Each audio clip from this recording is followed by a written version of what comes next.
Okay, I think we are live. Great. Hello. Hello. So let's begin. Hello, everyone. In Portuguese, it's boa noite. That's how I usually say it. Boa noite. I don't know if you can hear that because I'm on the microphone. I don't know if you can hear everyone Not else. really. But That's okay. Still, yeah, but hey. everyone said good night. I'm just gonna do a short introduction of our guest, Dr. Daniel Ingram. He is an emergency room physician and epidemiologist and a famous meditation teacher, which is how we came to know him at Filosofísica. He is a member and co-founder of the Emergent Phenomenology Research Consortium, which is a research group that focuses on studying what they call emergent phenomena, which is basically the range of mental and physical phenomena that can arise during the process of meditation practice and other sorts of practices like I don't know, yoga, contemplative prayer, and basically all sorts of any practice that can impact your life in such a way. I don't know. In this presentation, this Filosofísica, Dr. Daniel will talk about the EPRC, why it was created, its purposes, and how its research is conducted. He will also talk about his own personal history with meditation and scientific research, being both a doctor and a meditator, and some of the problems, both practical and philosophical, involved with integrating these two distinct areas, apparently, of human knowledge. I think that's it. Great. So Thank you. Thank you, Mr. Daniel. Just one thing. I think I already sent you in the email, but if you can talk a bit more slowly so that most people can understand, it would be amazing. Thank you so much. Thank you. A few things, actually. So thank you so much for that introduction, for your time and attention, for your interest in these topics. I'll talk a little bit. Actually, I want to make sure that if people have questions, they have an opportunity to ask them. I like things that are a dialogue, a conversation is always my idea of a good time. And I'm also very interested in making sure that I focus on things that people in the room are interested in hearing about. So just if you have questions, raise your hand or, on the microphone or something, and I'll make sure I take pauses in between what I'm talking about. As you mentioned, I do sometimes talk somewhat fast. So if I'm talking too fast, please just gesture or something for me to slow down, because it's just my speech pattern. So I will work on going a little more slowly. And thank you for your patience with that. Thank you so much. Yeah, so my name is Daniel Ingram. I'll start off with a little bit of my journey. When I was a kid, I was about 3 or 4, and I could get into very blissful, enjoyable, peaceful states. I would go downstairs into the basement where my parents' bedroom was, and I would lay on their white down blanket, and I could just breathe, and I would get into these tranquil states. And I eventually learned 20-something years later that they were called jhanas or dhyanas in various traditions, like in some of these books up here, in the Buddhist tradition, and they're called other names and other traditions. And then when I was in 4th grade, I took a meditation class in a weird Quaker hippie school that I went to called Close Encounters. And this weird Quaker hippie school taught us some basic visualization meditations. And I've been a lucid dreamer where I've had flying dreams and dreams where I had a lot of control and very magical experiences since I was 5 years old. I remember my first flying dream, and it was amazing. Anybody in the room had flying dreams? Anybody? Flying dreams, where you're flying in your dreams? Are they nice? Hands up if you like them. Yeah, cool. Yeah, I like them too. So thank you. And so when I was about 14 or 15, I wanted to have more flying dreams. And so I started doing a visualization practice where I was wanting to have more flying dreams, and just practiced flying or visualizing myself flying before I would go to sleep each night. And it wasn't but a few nights of that all of a sudden I got into this very powerful territory where my consciousness exploded like a fireworks display. And all of a sudden I was awake. This happened in the middle of the night. And then shortly thereafter, I traveled out of my body, an out of body experience for the first time. The classic thing where I lifted out of my body and saw myself laying there asleep, or I don't know what I was, that but I'm sort of awake, and then floated through the wall and then snapped back into my body and had sleep paralysis, and everything was buzzing, and I was never really the same. And I started having strange energetic experiences, a lot of them for about the next 10 years, until I finally ran into some people who had done some intensive meditation retreats. And they knew some good people to train with. And I started going on meditation retreats and started learning about the maps, the techniques, the language, and how to explore this wild world of human potential. How am I doing so far in terms of not talking too fast? Is this okay? It's okay. Great. Thank you. All right. And so this is what I call Daniel number one. And Daniel number one was this person who was obsessed with learning what I'll call the path of meditative technical craft, really learning how to get into states and stages and to replicate in something of like an athlete or a scientist, the experiment in these old books. So these are old Buddhist meditation manuals, and I've got some other places too. But they basically say, do these techniques in high enough dose well enough, and you will get to these effects. Well, it turns out they're right about nearly everything, which is quite surprising that these books from nearly 2,000 years ago, and sometimes a little bit older, these books are a little older than 2,000 years when they were originally written and composed. It's astounding that their experiments actually work so well. There are a few problems here and there, but it's like 85% good is astounding, right? That's pretty incredible. And so I was kind of blown away by that. And then there's this other side of me, what I'll call, this is Daniel number one, is the meditator side, right? And then there's Daniel number two. And Daniel number two was a geek into science and math and Dungeons and Dragons, and then, pre-med and electrical engineering, and then public health school, and an MSPH, so Master of Science in Public Health. I was in a PhD program. I just didn't do a dissertation. Instead, I walked across the street, went to the medical school, got an MD, ended up doing a residency in emergency medicine, learned a lot of great scientific methods, a lot of ethics, a lot about the body and physiology, about the mind, about how the system works and how you hopefully keep people from dying so fast. And then I ended up in healthcare administration as well, helped run a major level 1 trauma center emergency department, doing metrics and business and that stuff. And then I retired about 4 years ago, thankfully. And then what I call Daniel 3 really began to emerge.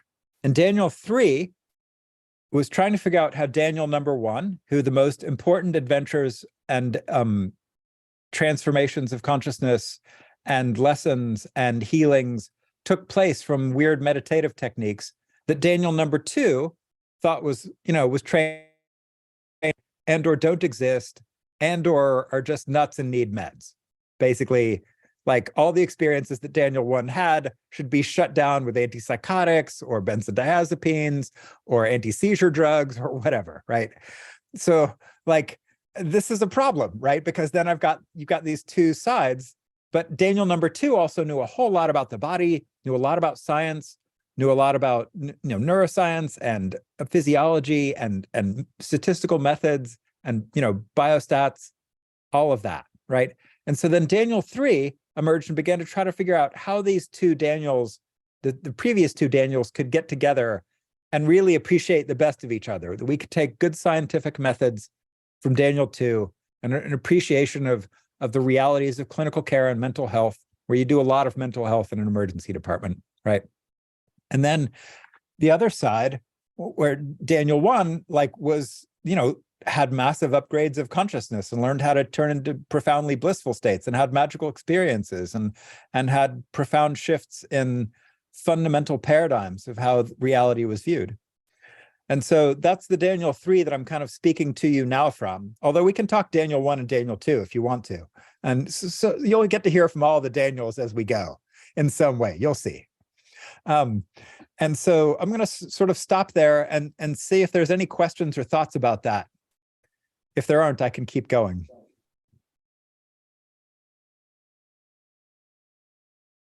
All good. Oh, Oh, we have there a we go. question. No, we do have a question.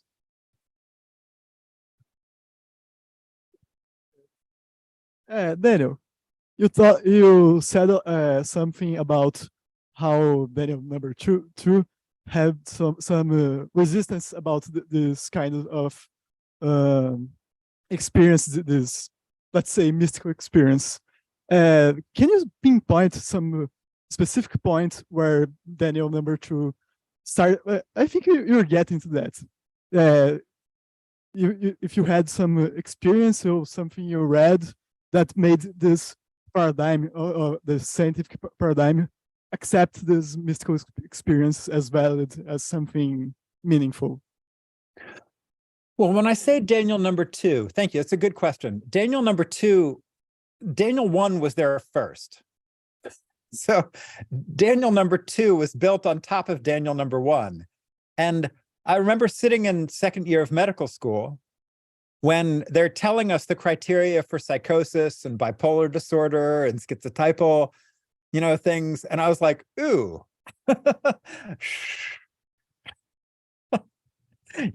Daniel 1, don't say anything, right?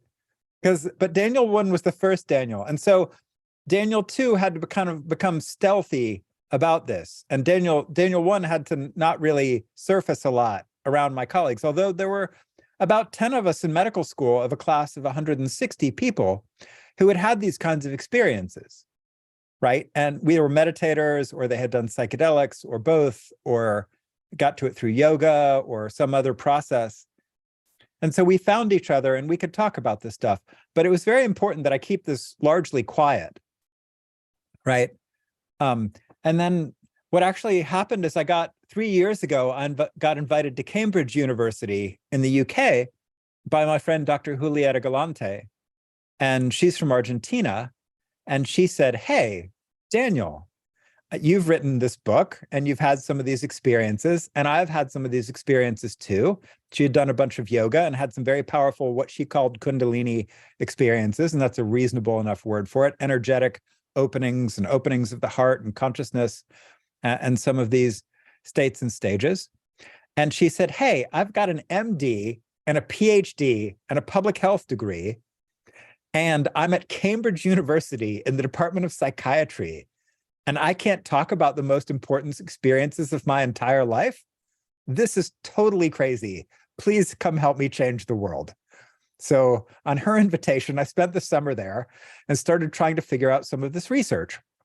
And just by me going there were a bunch of people who were like, hey, Daniel, what are you doing for your summer? Oh, I should mention, Daniel 1 in the 90s wrote this book and put it out there for free. There are various versions of it since then.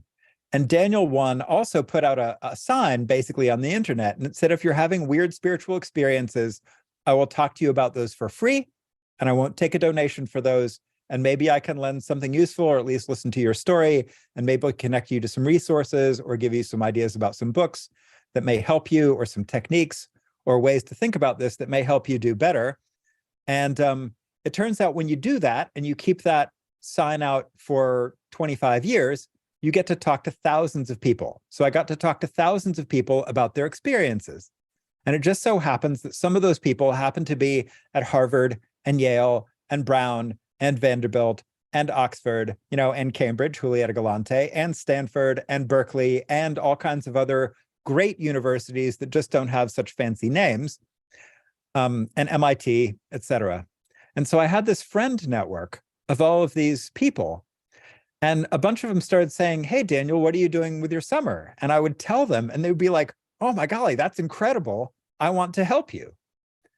And so they all started trying to figure out how they could help and how we could change the world, because all of these people had had some of these experiences, and they had been very meaningful and or impactful, and sometimes challenging for them, right? These experiences can sometimes be very weird, and sometimes very stressful, and sometimes destabilizing, right? But ultimately, they end up, a lot of them, being very valuable, particularly if they're normalized named, and handled well.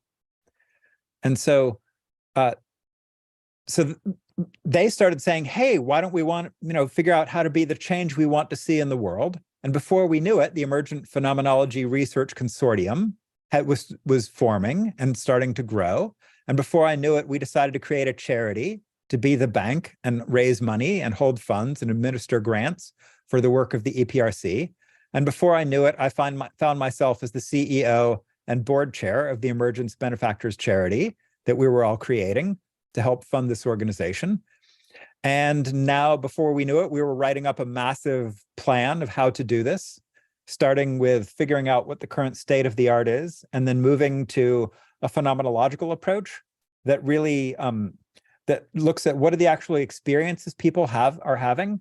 Because even though the clinical world in some ways demonizes all of these experiences, because books like the DSM, which is how you diagnose mental illness in a lot of the world, and there's some Latin American equivalents, basically says this is all crazy needs meds, right? It's all psychosis or bipolar or whatever, right? But that was just written by a bunch of people. And there's a fascinating history, actually, of how we ended up in this very weird situation where some of the most important transformative human experiences that have been experienced by scientists and mathematicians and philosophers and artists and authors and the people who founded the world's great religions, right? And billions of other people as well have had these experiences, right? It's ironic that they would all simply be called crazy needs meds. That's actually a very weird thing to have happened and is unprecedented in human history.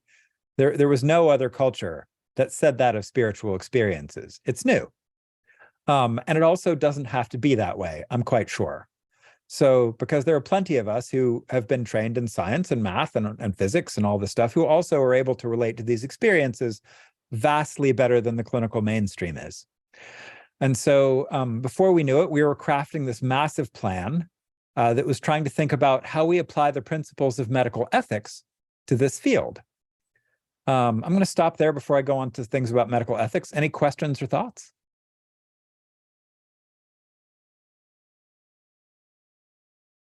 I do have a question. Yeah.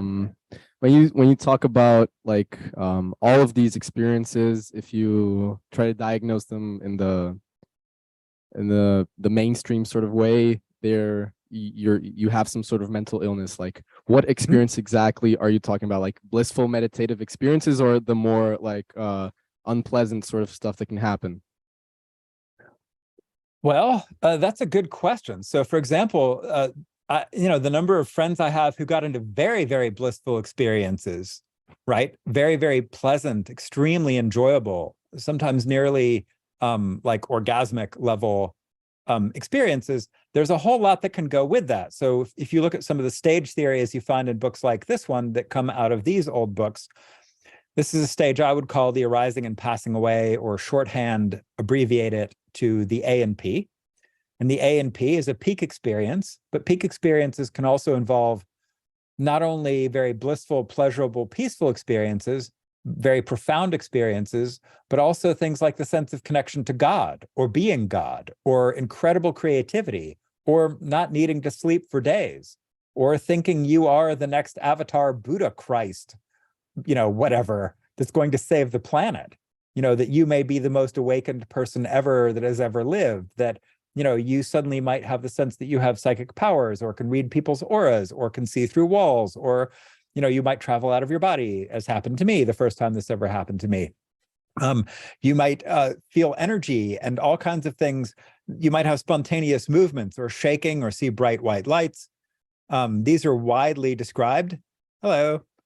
These are widely described in a number of traditions and widely across cultures. And like, for example, Rene Descartes, who gave us Cartesian dualism, which is part of the thing that actually ended up demonizing all this stuff, oddly enough, started with some very profoundly classically described peak experiences, or Kundalini openings, or whatever you want to call them, that he describes with actually very, very good phenomenology. And that started his career as a philosopher.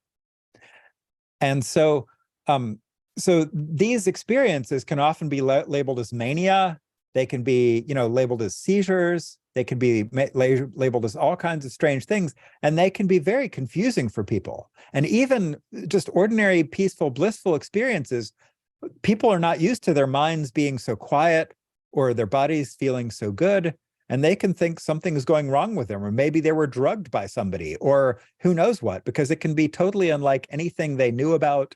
And that can be very confusing. And if they go and talk to their doctors, that often doesn't go so well, right? People can think they're delusional or hypomanic. There's a lot of diagnosis, and then they get put on medications and they get pathologized. It can be a real problem. And I've probably talked to 30 or 50 people a year that has happened to. And about half of them are actually from the pleasant stuff, not the unpleasant stuff. Because the pleasant stuff can be, the highs can be very, very high. Thank you. Yeah. Other questions? And then we haven't talked about the weirds yet, right? The entities and magic and all that stuff. We'll talk about that. I get the sense, actually, Brazil is more of a culture that's more comfortable with this stuff. So the funny thing is that the Spiritist movements, I'm told by my friend Emma Bragdon, who studied a lot of this, that Brazil is more comfortable with spirits, a little more comfortable with magic to some degree. I'm sure there's a range in the clinical mainstream in Brazil, right? But I think in some ways you're a little bit lucky to live in a country that isn't quite so rigidly materialist. So I'm sure you certainly run into people. What do you all think of that? What's your experience there with what I've been talking about so far? How does that ring to a Brazilian ear? I'm going to translate something. Cool.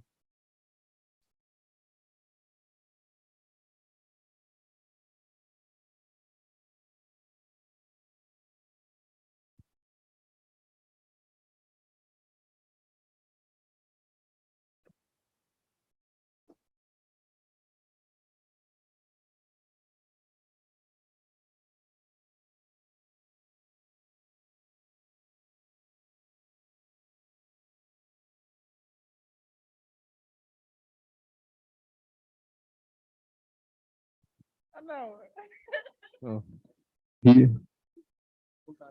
So I think we have a consensus that, yeah, that is the case.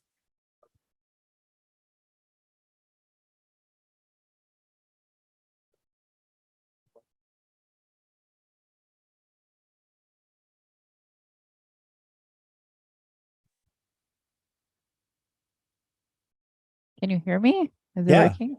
Hello. Hi. Yeah, like I had this experience of having like really weird meditative experience and thinking I was just like crazy. And it was before I knew anything about meditation and Buddhism. And I just felt like I was insane and nobody understood me. And I couldn't Yep. say I felt like I couldn't talk like a psychologist because they would just diagnose me with something. I was That's it. I was just like freaked out for like a long time until I found people that were studying like your book and all of these people from like Pragmatic Dharma. And then I had names for what I was doing. I had like a language. I was like, oh, there's Yeah. I was like, I would say I was going like through dark night stuff. And I was like, oh, okay, I have a name. And then I had like a bunch of tools to deal with it. And now I'm a functional person and like way better. So thank you for that, for the movement. Well, And thank you to all the people who figured this stuff out and wrote these books, because I was smart enough to follow instructions, but I was not smart enough to figure this stuff out. Right. So it was smarter people than us that figured this stuff out. Luckily, though, they were kind enough to transmit it to us today, 2,000 plus years later. And I'm thankful for all of the people in that lineage who helped to continue to bring these technologies forward, and from a lot of other traditions as well, right? So I draw from a lot of different branches, Christian mystical traditions and Sufis and all kinds of stuff. Anyway, so yeah, so I'm glad this has been helpful for you, like it was helpful for me. And I just have tremendous, great gratitude for all the people who helped us to learn it today. So that's a great story. Thank you. Do you want to tell more about that? like go more in depth. I don't know. Or would that be interesting to people? Do people already know your story, or is this new that they're telling this? No, I don't think so. I don't know. Sorry, it was just Well, I think like it was like if I had to like diagnose, like I study psychology, and like if I had to like diagnose it with the books, the DSM, it was like DPDR, like depersonalization. Like Oh, yeah. I just felt like I wasn't in control of my body, and like I couldn't like. It felt like the whole road was like fake, like not real, and like, it just didn't feel real. Nothing felt real, but there was this feeling like there was like a self that was like, oh, I am real, but everything else is fake. And then I think like my process was like realizing that just being able to like dissolve like everything and just being okay with everything feeling weird, and then just became blissful. Like the thing that felt bad became good, and I was only able to do that because people taught me how to do it. It's so fascinating, and I think this it's like a new science and a new language that we have to develop, to like be able to talk about this. Yeah.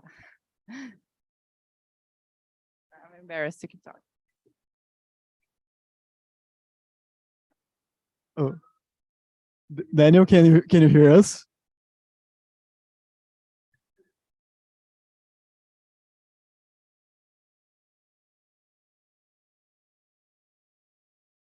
Okay.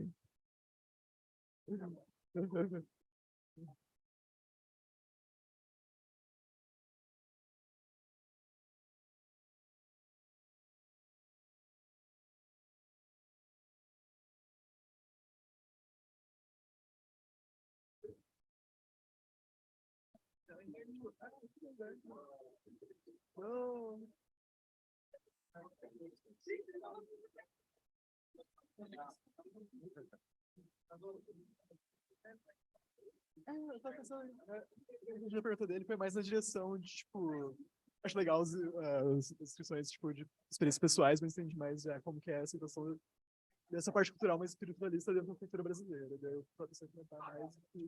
Acho que as pessoas aqui, sim, talvez tenha uma experiência de psicrática de que a gente tá no instituto física, de que a gente vai contar uma coisa dessa que tirar o nome spiritual do coisa. Mas acho que o Brasil tem.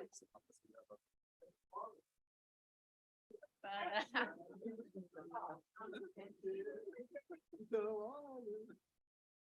É legal. Coisas absolutamente controversas.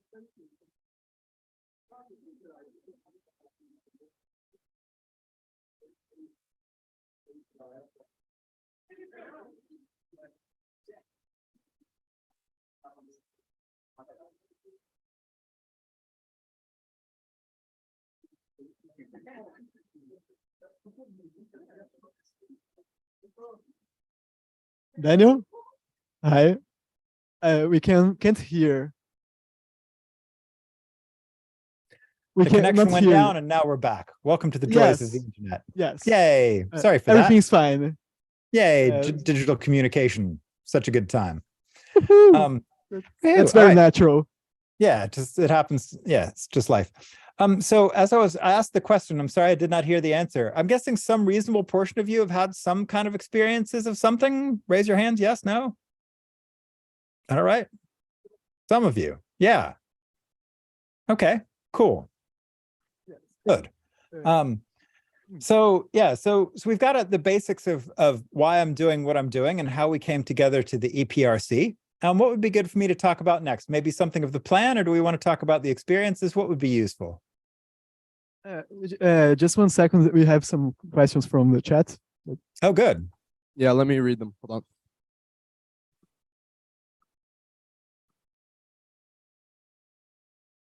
So Lucas has 2 questions.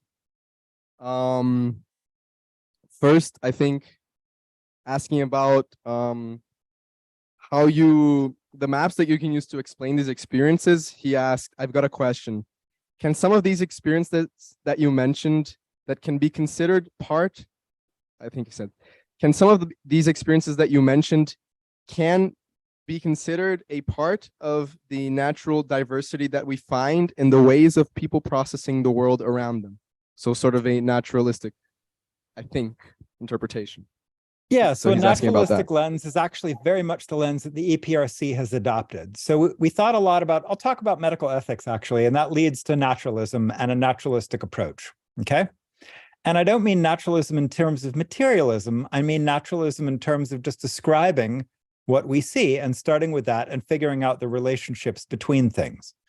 So in the same way that the great naturalists of the 1800s particularly just went out into the jungles and the oceans and the forests, and they found things and they described them very carefully and then named them, and then they started figuring out the relationships between them, which is how we got biology and then ecology and taxonomy and all of these fields. In the same way, I have a great appreciation for the meditative taxonomists and phenomenologists of the past and hope to do even better than they did and build on their great work. So a lot of these books describe a lot of meditative states and stages and all kinds of things that you can get into, and they describe them with pretty good phenomenological terms. And so when we think about, I'm going to go back to medical ethics. So medical ethics, the 4 principles of it are what really drive the organization, the EPRC. And the first one is autonomy, the notion that people should be able to have control of their healthcare, of their practice, of their lives, whenever possible, right? And so autonomy is the first of the principles, and it's based on something called informed consent. And informed consent is based on having high quality data on the risks, the benefits, and the alternatives to any action or way of describing things or doing things, right?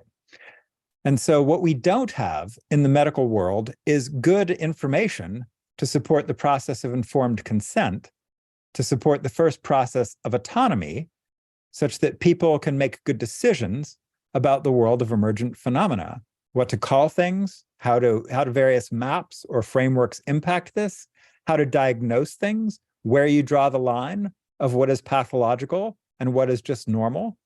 And we don't actually have any great data on this. So for example, I get questions such as, Daniel, should I go on a 10-day intensive Vipassana retreat?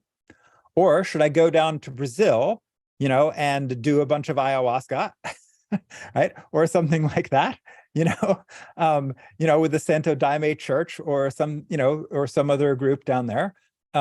And I get questions like this all the time. And I actually wish I had really good data and say, well, if you do this one, this is what we know is likely to happen. And if you do this one, this is what is likely to happen. And these are the likely outcomes, across populations. And here's the range of what might occur, such that they could make informed choices about their own decisions and their own spiritual practice, for example.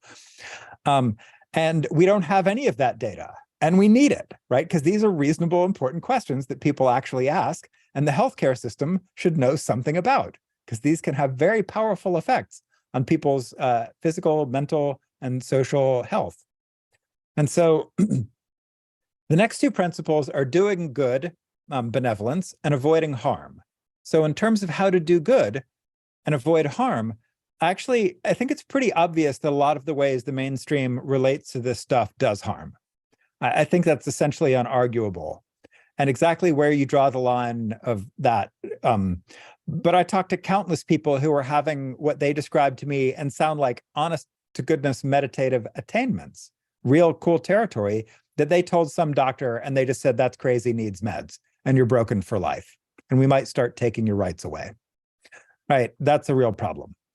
But the one that really drives the naturalistic approach is the 4th of the ethical principles. And the 4th principle is justice and equity. So that justice and equity is that we figure out how to evenly distribute the benefits and the burdens of this to people everywhere, right? So this global sense that we want to figure out how to help people everywhere on the planet, or off the planet, if they happen to be off the planet, in some space station or something, or Mars or wherever we're going next, to relate to these things skillfully. And so, and to give them good information to empower the healthcare system to help them relate to these things well.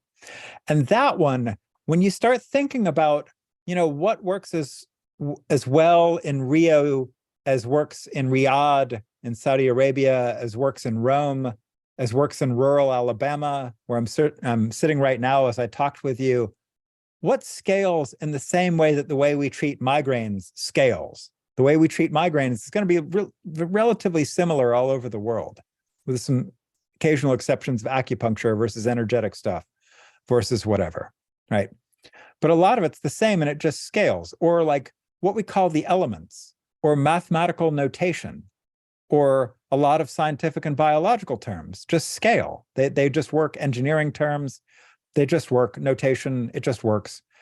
And I'm sure we can do this for the range of what we call emergent phenomena: spiritual, mystical, magical, psychedelic, etc. phenomenon. And so when you start thinking about that, though, what you run into in terms of what scales is where I think most previous projects have gone wrong, is they got into what I call the ontology wars. Does everybody know the word ontology? I should probably define it.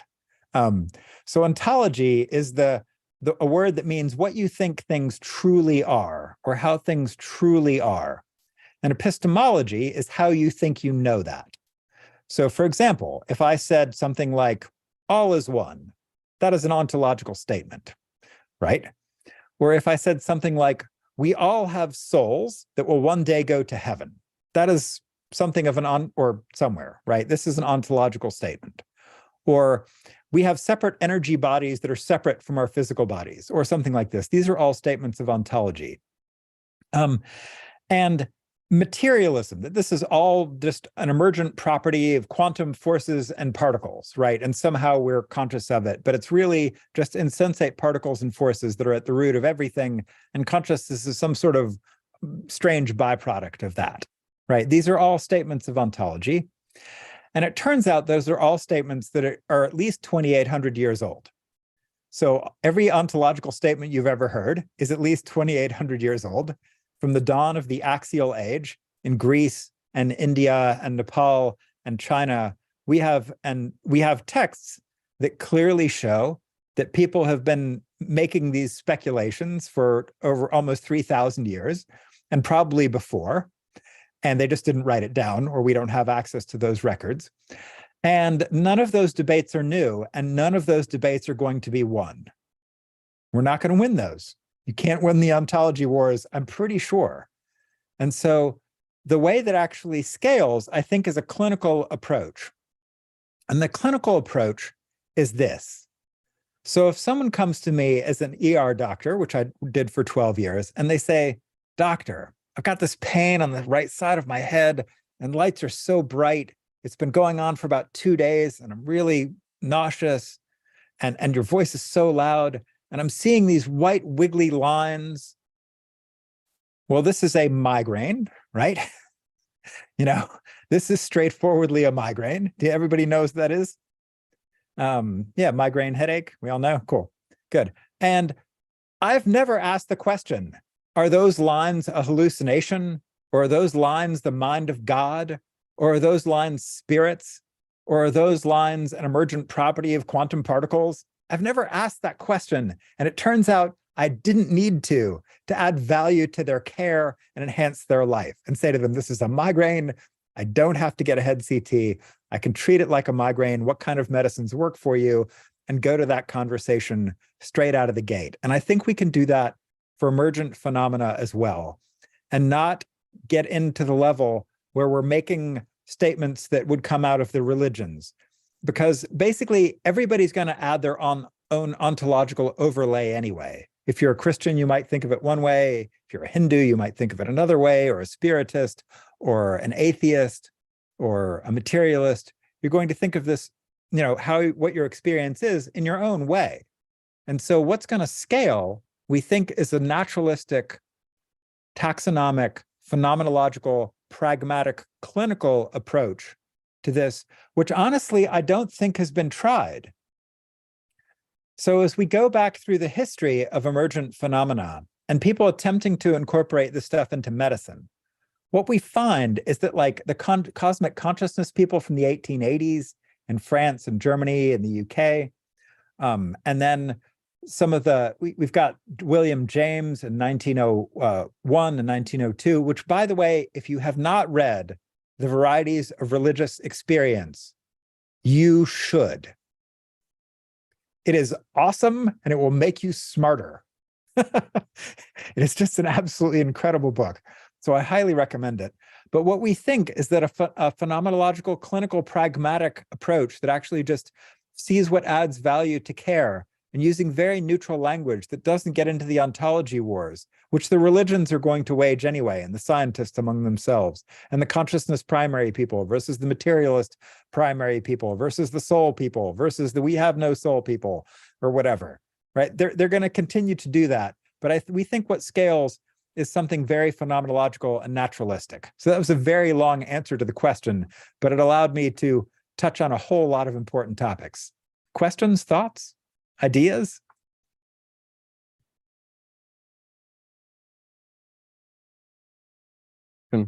From Is this Lucas useful as so well. far? Are we doing okay? Is this kind of fun? Yes. Yes. Okay, cool.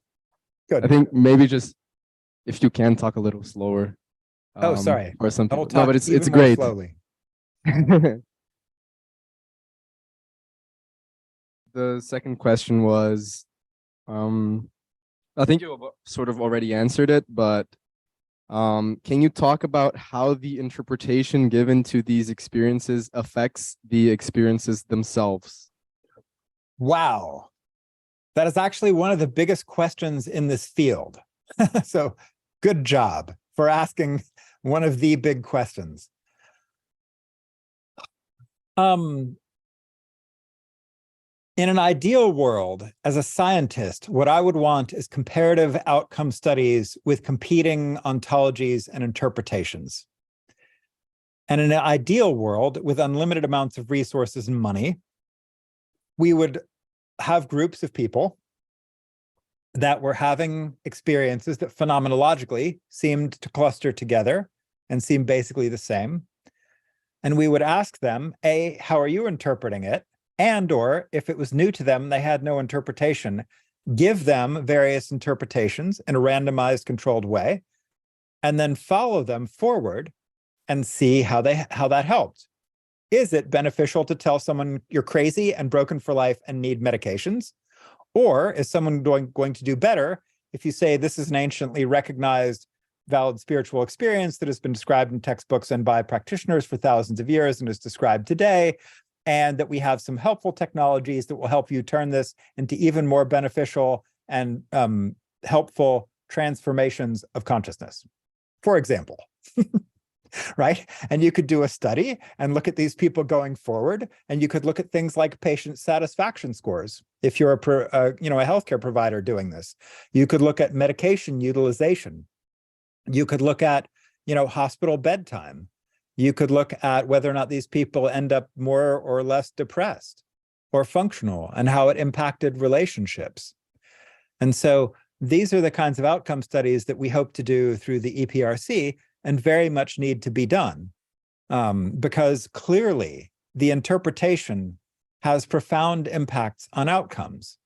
Now, there's also the fact of how interpretation then impacts the immediate experience itself. This is also clearly a very powerful thing. So I've noticed, for example, if I want to do magical things and I'm on retreat and I read these books that tell me how to do magical things, I'm vastly more likely to have those magical experiences if I've read about other people doing them successfully before. There's no question. And people who hang out with, so if anybody ever been to a Pentecostal or charismatic church, Christian church, anybody? People jumping up and down in the aisles and powerful music and being touched by the Spirit. Anybody had this experience?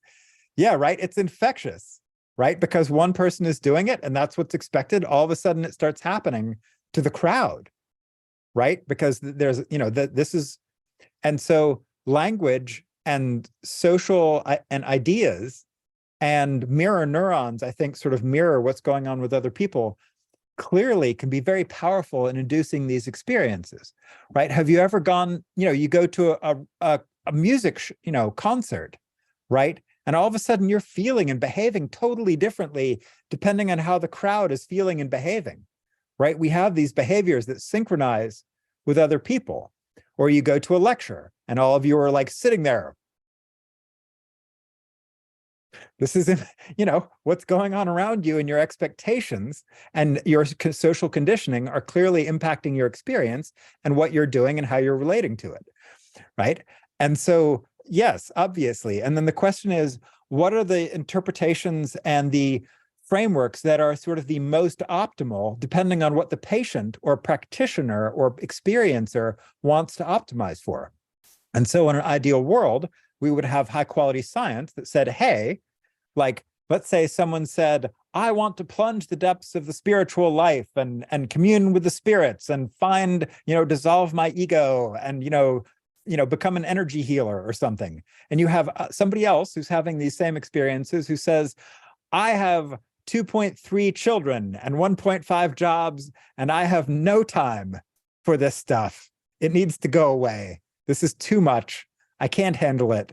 And it may be that there are frameworks and ideas about these experiences that may help people moderate in various directions, depending on what it is they are trying to optimize for and making their own choices, right? And I think it's important that whenever possible, as care providers and as scientists, to help empower and, people thinking about autonomy, that first principle of giving people control of their lives and information to have better control of their lives whenever possible, that we help empower people to meet their own goals, rather than paternalistically determining what those goals should be for them and what is the right relationship to these things as decided by some committee, usually of a bunch of, older white guys sitting in a room in the United States.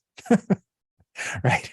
Obviously not the optimal solution for everybody, even old white guys sitting in the United States. So, thoughts of this? Questions, ideas?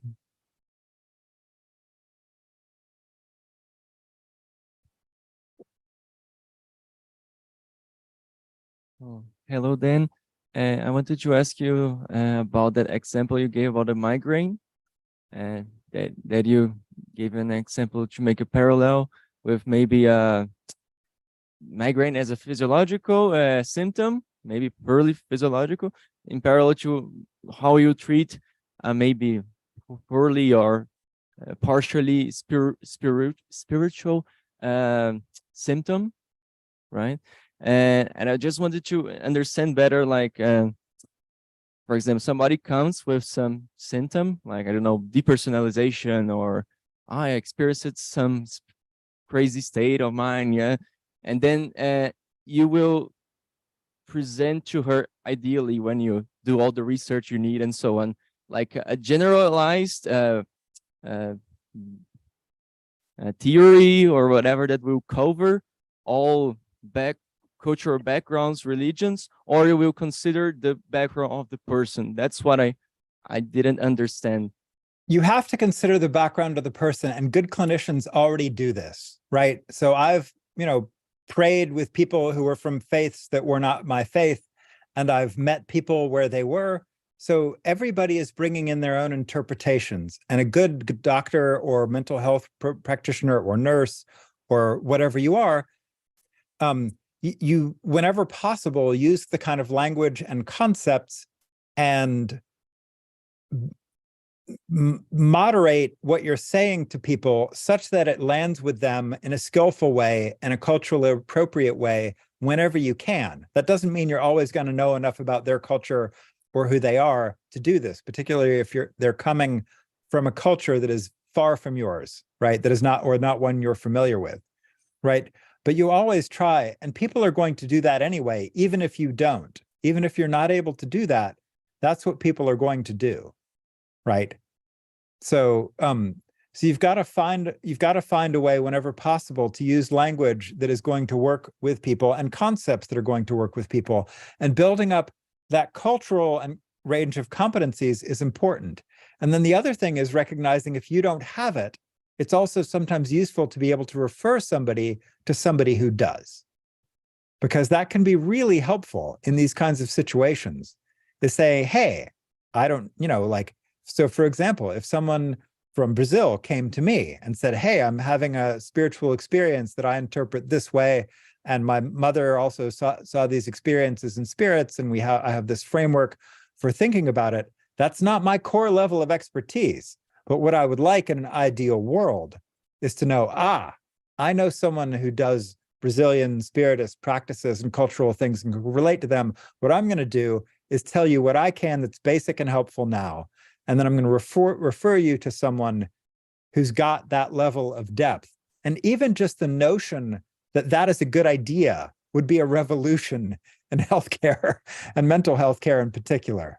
That would be gigantic. But often people are too arrogant or ignorant to know that that might be a good thing, and not everybody is going to know enough to really meet people in their spiritual and cultural needs. But what you hopefully can do is create language and concepts that on your end are neutral enough, right? That they leave open some space in which people can insert their own views and views on the world, and have some space to have those have some sense of validity. Because I can tell you, as a doctor, if you do that, your connection to the patient is a lot greater, and your healing capacity then is a lot greater based on that connection. And people go away feeling more satisfied, and a satisfying interaction in and of itself about this stuff, rather than being dismissed or pathologized or denigrated or said, no, you're wrong, or whatever. Like that is very rarely healing.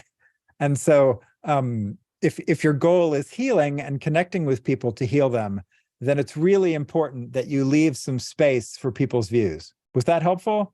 Thoughts on that? Yeah, thanks. I just wanted to know better your opinion. That was great. Yeah, thank you. Yeah, thank you. Okay, good.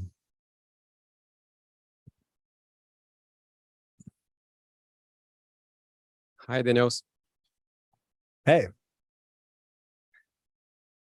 Do you think that these spiritual experiences could occur at a collective level, not only in local crowds, but as humanity as a whole? Yeah. Like a resin passing away, they're connecting the soul. Well, the short answer is yes, but I could talk on for a while about that. Should I talk on for a while about that? Yes, as a way of looking at the human history. Yeah. So clearly there are movements of energy and consciousness and themes and memes that move around the world, right? That move through cultures. In this current modern age with the internet that helps amplify this, I think it's just getting more extreme. There are fascinating studies with the TM people about like bringing enough TM meditators, everybody know TM meditation, transcendental meditation, into a city and suddenly noticing that the crime rates go down, right? When they get a certain threshold of meditators in the city, like just meditating. That's really interesting research. And there's also fascinating research by Lynn McTaggart. So if you read books like The Intention Experiment, or The Power of Eight is actually a better one, that talk about remote healing and remote intention effects and prayer and collective groups of people doing magical workings. And I myself have been a part of some of those over the years through internet connections and various groups. And they can feel very, very powerful. And similarly, one could sort of on the dark side, which is sort of a strange topic to suddenly raise. We haven't talked about the dark much yet, but we're getting there. On the dark side, there's also clearly sort of waves of what I'll just call dark energy or dark magic that seem to swirl through populations, to be perfectly honest, like from that kind of magical, mystical point of view, right? Profound periods of anger and cruelty, and that seem to sweep through populations and even whole societies, and even occasionally the planet itself, right? And you can see this manifest in various wars and various terrible ways. And you can feel it too sometimes. And there are fascinating experiments with quantum number generators that seem to sync up in strange ways when major news events go around the world, for example. So I think some of those collective effects are very real. And so it's very important to A, take advantage of those global effects whenever we possibly can, because I think that they happen. And there's some evidence that they happen. And B, to avoid the negative consequences as well, to recognize when media or leaders or nationalistic politics or whatever are creating situations where you have populations that are being mobilized through powerful negative dark emotions to unfortunate acts and moods, to recognize that clearly also has all kinds of not only ordinary but seemingly more powerful effects on the planet. Is this suddenly too weird for anybody? Have I lost anyone yet? Anybody lost? It's like, okay, this guy's going too far. Anybody? Yeah, you can raise your hand. It's okay.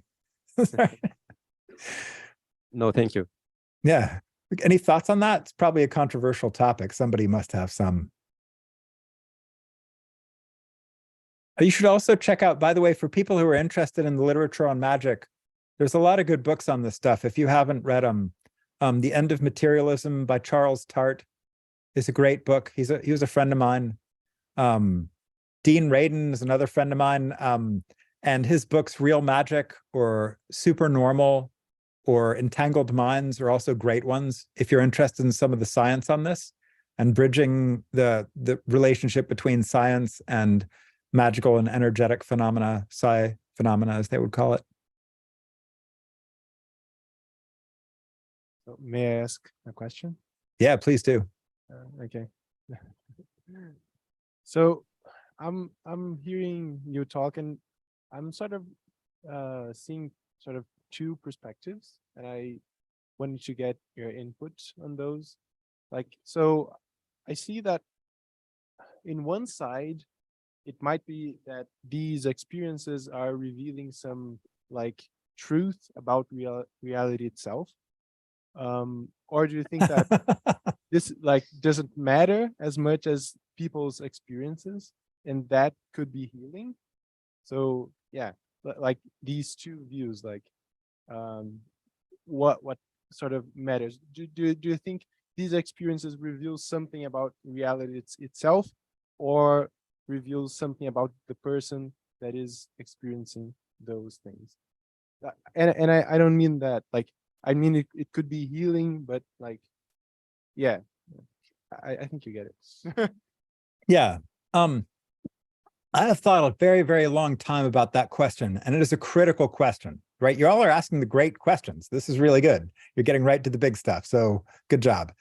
I myself am now a strict ontologically agnostic, empirical pragmatist. And I'm going to take a little bit of time to unpack that and what that means. So ontology, again, a word that means statements about what is. Is this just happening in the mind of the person? Or is this actually reflective of an underlying reality independent of the person? Or is this, reflecting something of a between, because we ourselves are one, yet part of the whole. We are sparks of the divine, yet of the divine, or something, right? Which of these statements is true? Or is this all solipsism? It's all in our mind. Or is this all a matrix, right? Are we all just in a computer simulation and this is just happening like a video game, right? Or are we all the dream of the great god Vishnu? I'm just throwing out a bunch of these. Well, as a scientist, right? Because as a scientist, I got trained in Bayesian statistics. Does anybody know anything about Bayesian statistics? Anybody? No, a little bit about Bayesian statistics. Okay, super quick crash course in Bayesian statistics. I'm sure you're all excited about this, but it's actually important. This is how we think actually about life, okay? So you start out with what were called prior probabilities of something being true, okay? And then you do something, some experiment, some interaction with that reality.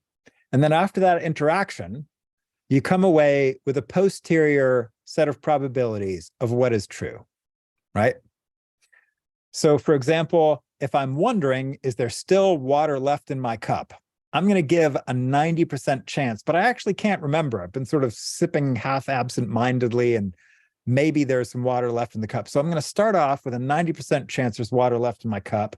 and I look and I go, oh, actually that looks reflective and it weighs it's kind of heavy, and I see something wiggling in there that's clear. I now have 100% chance from my point of view there is water left in the cup, okay? That's how Bayesian statistics works, right? So you've got some ideas about things, you do some experiment, and then you revise based on some very simple math. It turns out if someone said to me, Daniel, which of these is true? I'm just going to name 4 possibilities. A matrix, right? This is all a computer simulation. This is all the dream of the great god Vishnu. This is all in one of our minds, solipsism. Someone's dreaming up this whole crazy thing, right? Could be me, could be you, I don't know, but one of us is just dreaming the whole thing, right? Or this is hand wavy, hand wavy, hand wavy, an emergent property of insensate quantum particles and forces, right? And let's say I said, okay, these are 4 possibilities of what's going on. I don't know which is true. Let's just assign them a 25% probability each of being true, right? And you all might assign all your own probabilities. Well, once you've done that, then as a scientist, you would want to do some experiment that then moved the needle and made it more or less likely, based on some simple math and Bayesian statistics, that, so you modify your priors based on data. The problem is, I have no idea what that experiment is that changes that equation, and neither does anybody I have ever met. So if any of you know what the experiment is, please let me know, but I have no idea what it is. And since I have no idea what that experiment is, or even how to interpret it, right? How would I differentiate one of these things from the other? I must admit that I have no ability to have anything other than my priors. And my priors are simply based on cultural conditioning and my best guess, right?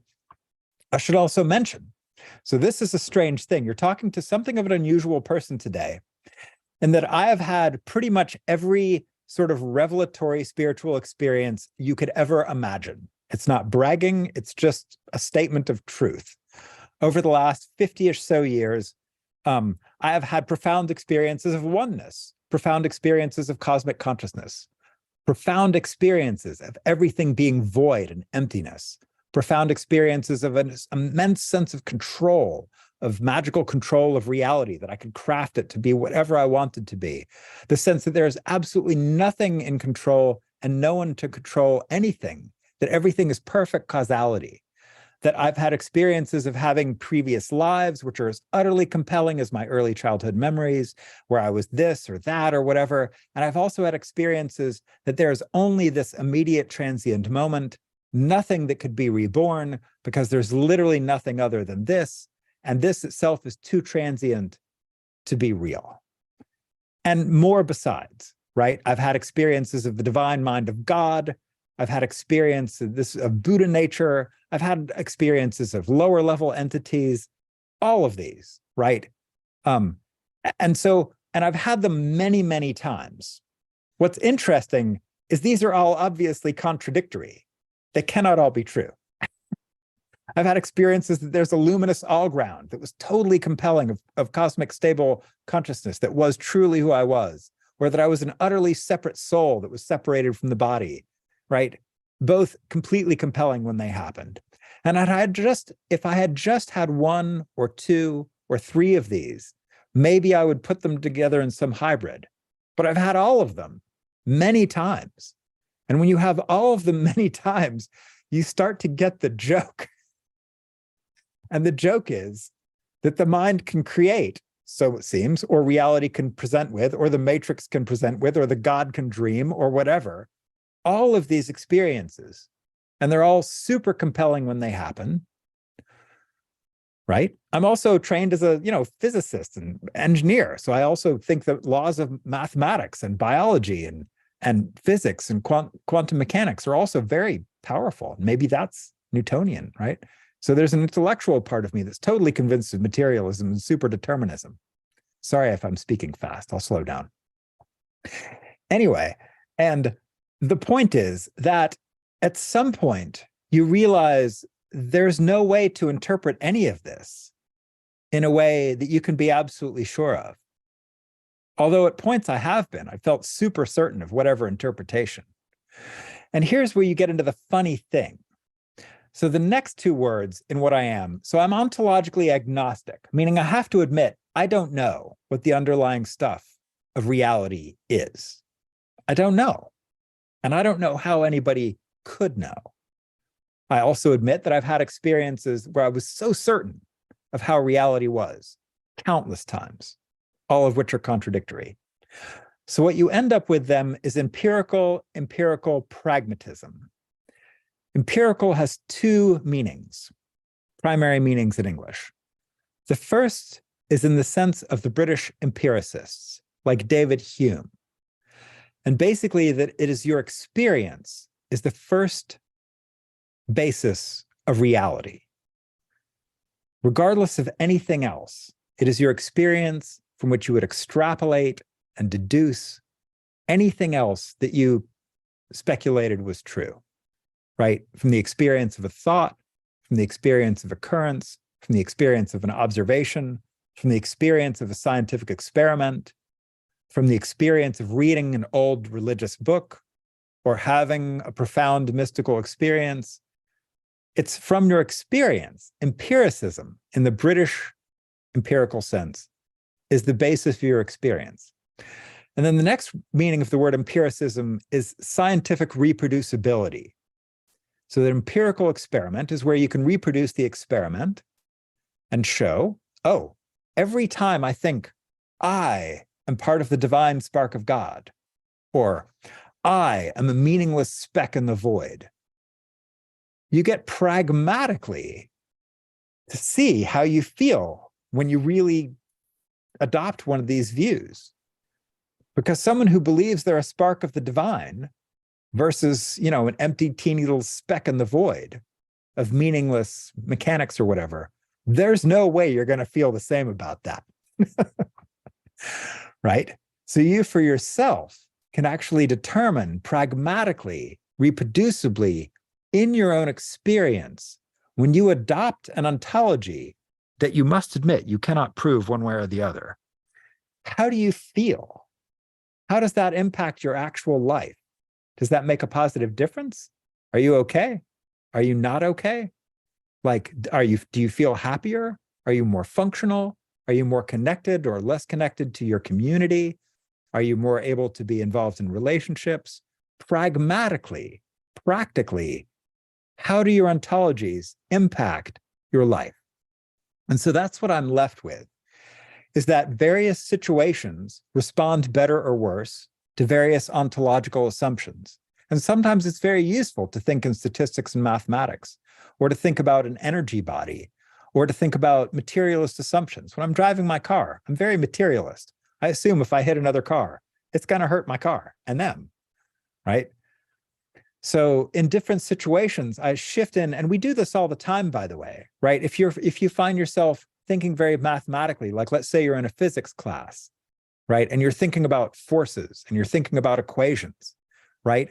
And then you go home and suddenly you're in a relationship and you're talking with your partner about your relationship. Hopefully you're not talking about it in terms of momentum and forces, right? You know, and newtons or you know, whatever, right? Hopefully you're talking about it in terms of emotions and like feelings and, you know, your story and, you know, your psychological factors or something like that, you know. And so we're constantly shifting between these different frames and becoming really sophisticated about how we do that and how and when we're making various ontological choices and ontological frames for reality is actually, I think, a critical part of growing up and leading a good life in the face of these experiences. That was a long answer. Was that helpful? Yeah. Questions, thoughts? Did that make sense? It does.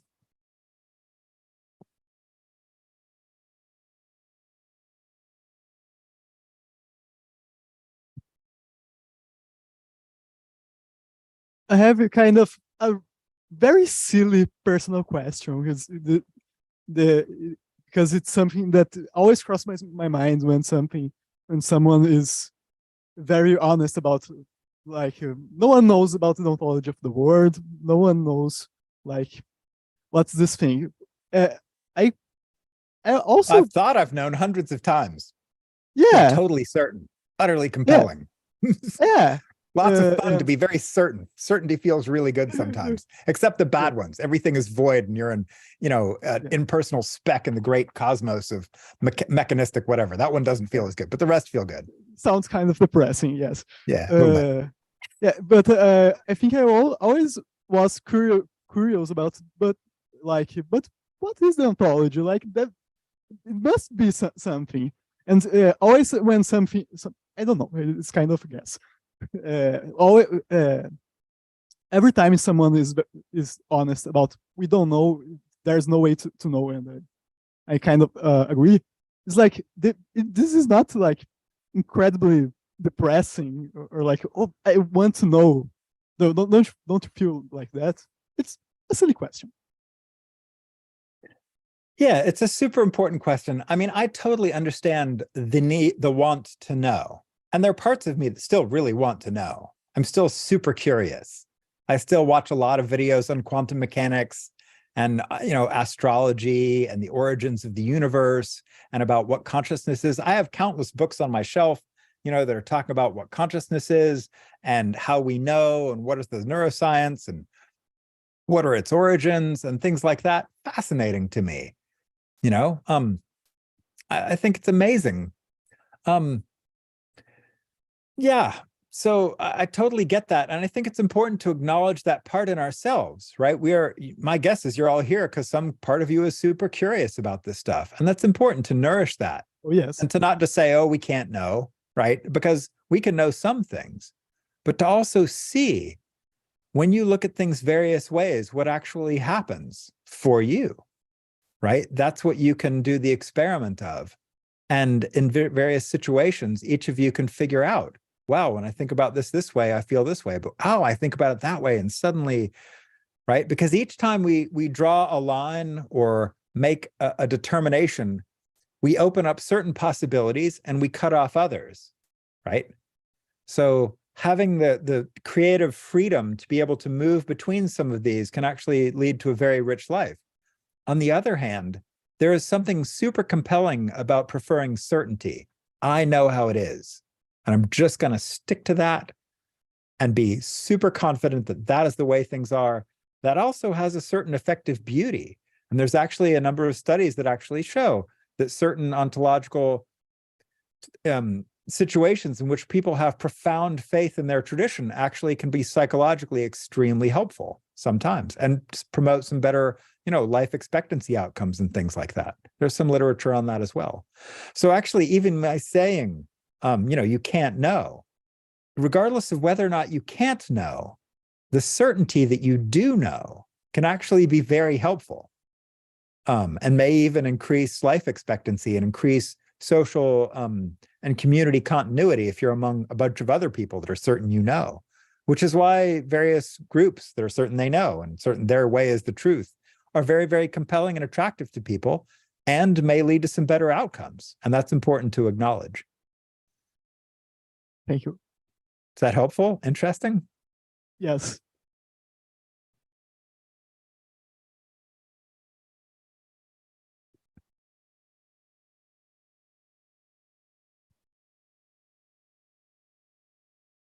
We had another question in the chat, but I think it's pretty much been answered by you because the person asked, how do you deal with, Bruno Lacerda asks, how do you deal with the confirmation bias when you analyze your own experience? I mean, how do you know you're not lying to yourself? It might sound unrelated, but I was thinking about it since you mentioned ontologies. Yeah, Bruno sent another thing, so I think he still wants the question asked. Okay, great. So confirmation bias. So I hold my interpretations, most of them extraordinarily lightly. And this is important, right? So, and I'm comfortable holding my interpretations lightly because I'm aware of hundreds of different ways. If we expand out, you actually get to take a look at my bookshelf here. I'm aware of hundreds of different ways that I might possibly, let's see if we get, okay, here we go. This is a pretty big shelf, right? And this is not anything like all the books I own. This is missing all the Kindle and missing other bookshelves I have, right? So, and tons of people I've talked to and frameworks I've thought about and adopted and worked on, and even come up with some of my own seemingly semi-novel ones myself. So, but I hold these lightly because I realize how much potential there is for interpretation. And I find it really interesting to play with various interpretations. And so my confirmation bias is not so much of an issue, but I can also know for certain how certain things make me feel and how certain things may lead to different outcomes. So it's very easy to notice when I adopt certain views, like, how do I feel about that? How does that feel in my heart, gut, mind, body? Well, that's just straightforwardly the way I feel. Now, it's not confirmation bias or not. That's just like, okay. And then I can also say, is that helping me to do something useful? So it seems, right? Well, yes, I can actually say, hey, that is actually somehow helping me to do something useful. Or maybe to relate to somebody about these experiences is one of the things that also might happen from that. And so it's in some of these ways that I can go, well, that was, and the other thing is, like, some things are just straightforward. Like, am I experiencing a black pen with silver tips and a silver clip? Yes, I am. That's my experience. I don't need to second guess that, right? This is straightforward. It doesn't mean there is truly a pen there or whatever, but I can definitely tell you that my experience is of a black pen with silver tips and a silver clip and a kind of a corrugated thing and a little black round end, right? And hopefully you see something like the same thing. If you don't, let me know. That would be interesting to me, right? And so certain aspects of experience are just very straightforwardly what they are, which is that empirical part of being an ontologically agnostic, empirical pragmatist, right? Every single time I pick up this pen and look at it, it's got a round circle, it's got a silver clip. Every time I feel bliss in my body, I'm just feeling bliss in my body. When I feel energy, I'm just feeling energy. When I go on retreat and I'm drawing a symbol in the air or something because I'm all powered up and I see that hanging there in front of me, that's what I'm seeing. That doesn't necessarily mean the symbol is there or isn't there. But being able to trust in one's experience is actually very important.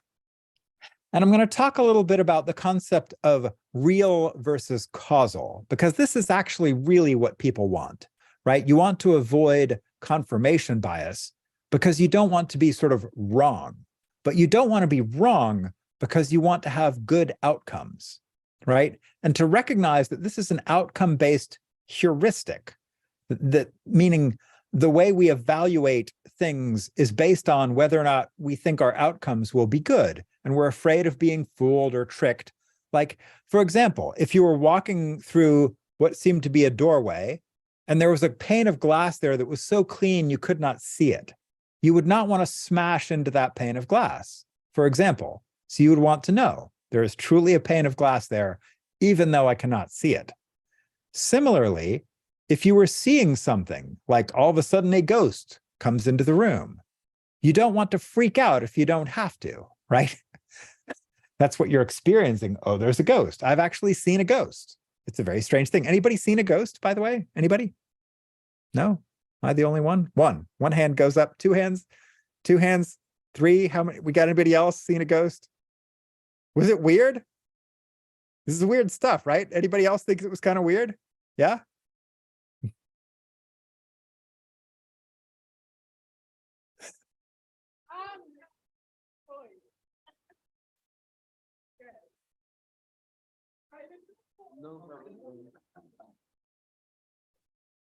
I can't hear if the microphone isn't close to your mouth. Yeah, no.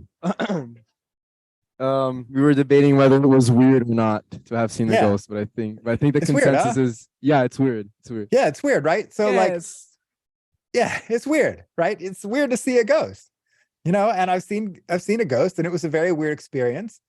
And like, regardless of whether or not the ghost was there or not, the experience, or real or not, the experience was causal. And so this is what I want to talk about with regard to these experiences. And what I say when it was causal, so most people have a definition of real that does not include everything that is causal. So for example, let's say I say dreams are not real, and I don't include them in the circle of things that are real. But we must admit that dreams are causal, meaning something caused the dream and the dream causes something, right? If I'm having a really scary dream or a really exciting dream, my heart rate's going to go up in my body, right? I might sweat. I might wake up in some kind of a mood. It might impact my interactions during the day if it was some kind of dream that was very strongly emotional one way or another, or might seem to hint at something I needed to do, or I might have just composed a song in a dream that I could then write down and play for somebody, right?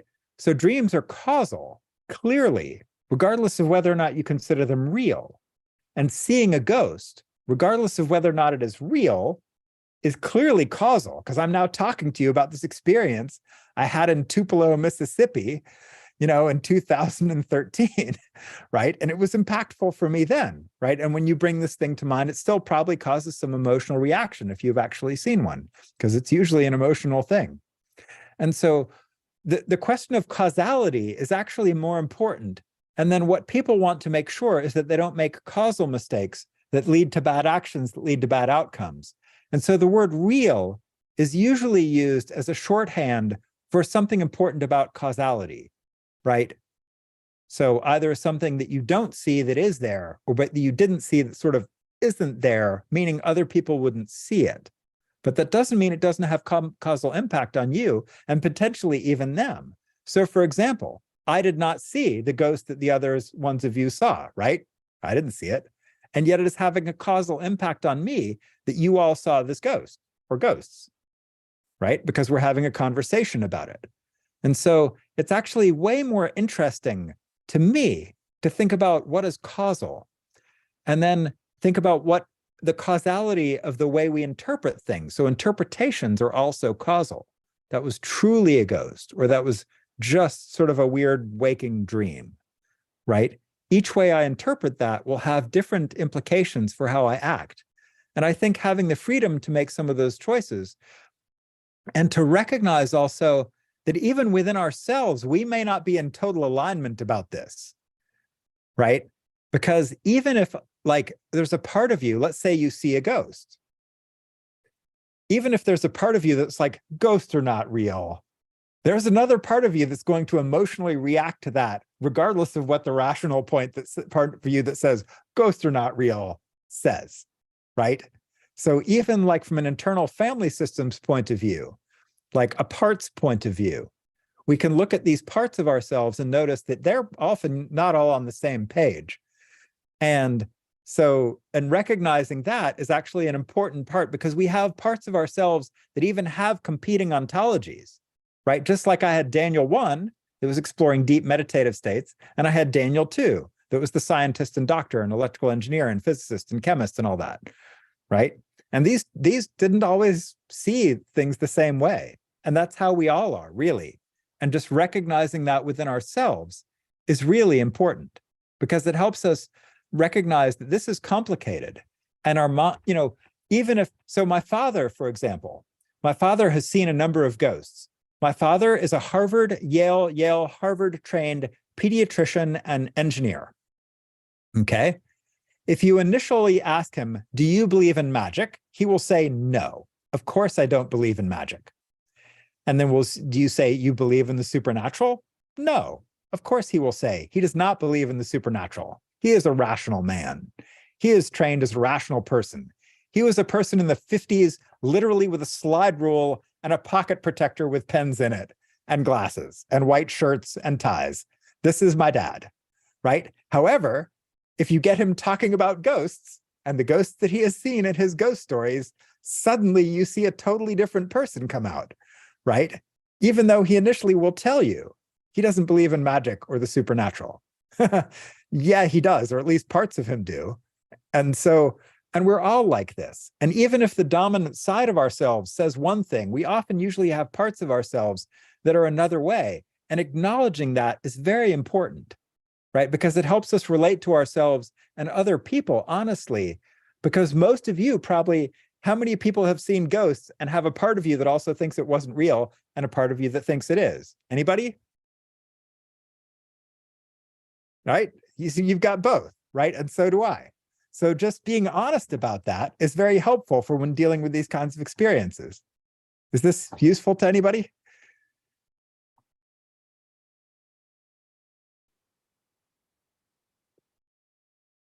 Great. Next questions or thoughts? Was that helpful? Yes, thank you. Let me see if someone. Uh,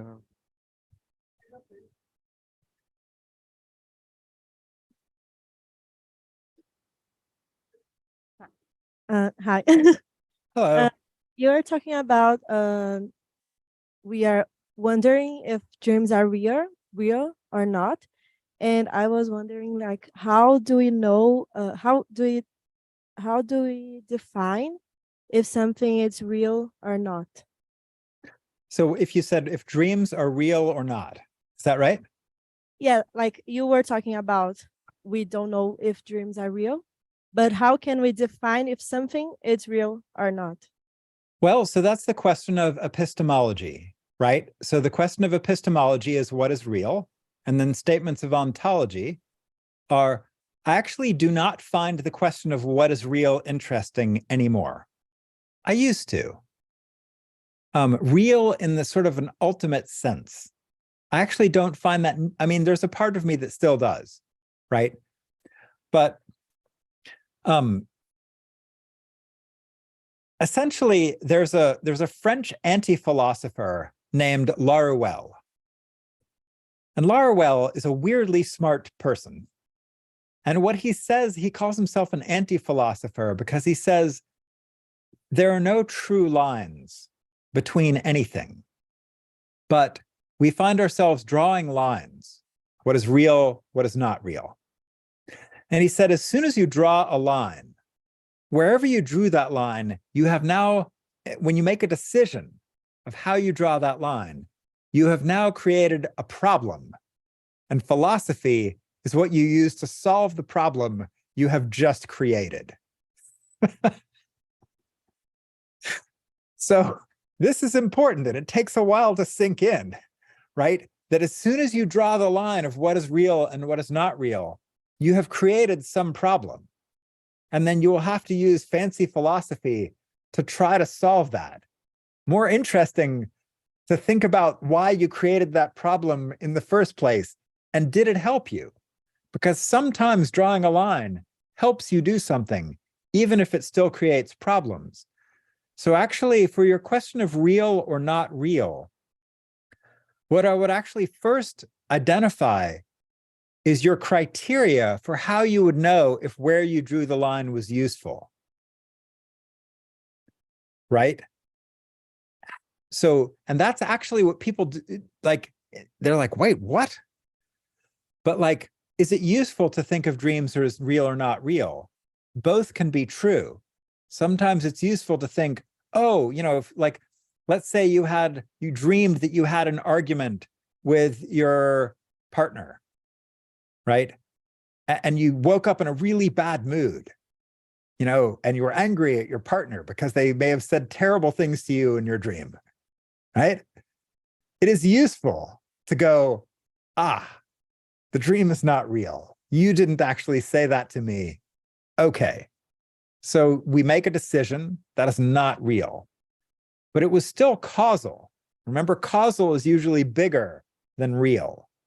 And so we need to also think about, but what caused the dream and what did the dream cause, right? So the thing I would offer you is whenever you make lines around real, also think about causality. Like maybe there's some issue that we need to work out, which is why I had this fight dream. And there's really some problems that we need to discuss, even if we call the dream not real, whatever that means, right? So I would actually consider questions of causality more interesting than questions of reality. Does that make sense? Because there's usually signal in the noise. Even of our weirdest spiritual experiences, there's usually some signal there. Helpful? No, yes, no? Yes, thank you. All right.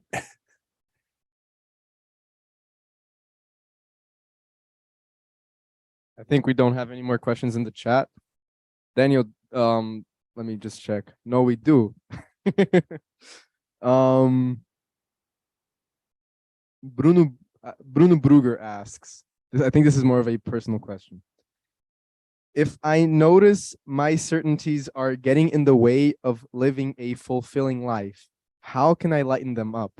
For example, some of my colleagues frequent a Christian church and belong to a community that seems strong and healthy to me, but I still find it very difficult to take part in it because I can't share their certainty in their beliefs. Or to put it differently, I'm too certain that their claims are unknowable to give them honest credit. Yeah, that is a really good question. So, yeah, I'm going to talk about something called the flip. And the flip, there's a great book by Jeffrey Kripal called The Flip, which I highly recommend. And The Flip is worth reading. So find a copy, read it, highly recommended. And what it talks about is people who are one way and then they become another way, right? And let's say you start out as a materialist and then you have a powerful experience and you become a Christian. So for example, my friend Tristan was a musician in a band. Actually, he was a vocalist in an a cappella band that I ran sound for. I used to be a sound man and roadie with rock bands back when I had hair down to my waist. And Tristan, a friend of his, said, you need to come to this Christian church in San Francisco because the house band is just unbelievably good. These are just such talented players. You gotta go and hear this band. And Tristan was like, I don't know. Like, I don't know if I want, like, but he's like, no, you gotta come and hear these guys. They're just incredibly great players and they just do great music. So Tristan goes, okay, I'll come and hear this. So he's sitting there listening to the band, which is great, by the way. And the preacher, this is a charismatic, jumping up and down, feel the spirit kind of church. The preacher starts coming down the aisle and he's laying on of hands and he's doing his thing. And he goes up to Tristan and he lays hands on him. And Tristan suddenly feels like he's struck by the spirit and he falls to the ground and he's shaking and he's crying and he feels the sense of divine love pouring through his body. And in that moment, he became a super powerful Christian, like telling us all we need to believe in Jesus. And like, you know, and like, this was disruptive, right? And so every time there's one of these flips from one way of being to another way of being, we need to acknowledge that is stressful. Or if like we start out one way and people around us have already been flipped to another way, they're already true believers. They already have had a conversion experience. And when we ourselves are flipped, we need to recognize that we may be leaving people behind in some way. And across every one of these lines and divides, like let's say someone had a spiritual experience in a church, he became a Christian. I have another friend who had a nearly identical experience in the presence of Rajneesh or Osho. It was this, sort of guy out of India who ran a very controversial, was labeled as a cult. You can look up Osho and Rajneesh, right? And he had an identical experience and followed Rajneesh for the rest of his life. He's still following him. He's 79. This is like, 50 years later. And so whenever we have one of these experiences, we become not only flipped to a different way of being, but there's splits that are created. And when that split or divide is created, and now we find ourselves on one side of it and other people on the other, or even within ourselves, we might have a part of us that is flipped to a new way of being. And there's an old part of ourselves that still sees things the way we did previous to that, right? And each of these dividing lines can cause a lot of stress, right? Which is what the person's acknowledging. There's social stress around that feeling of separation, the feeling of isolation, the feeling of not fitting in, the feeling of conflict with friends or family, right? The feeling of something that is different, right? And so that's one of the things about what I'm calling emergent phenomena or spiritual, mystical, or magical phenomena that we have to acknowledge is they create these kinds of gaps and these transitions and then conflicts.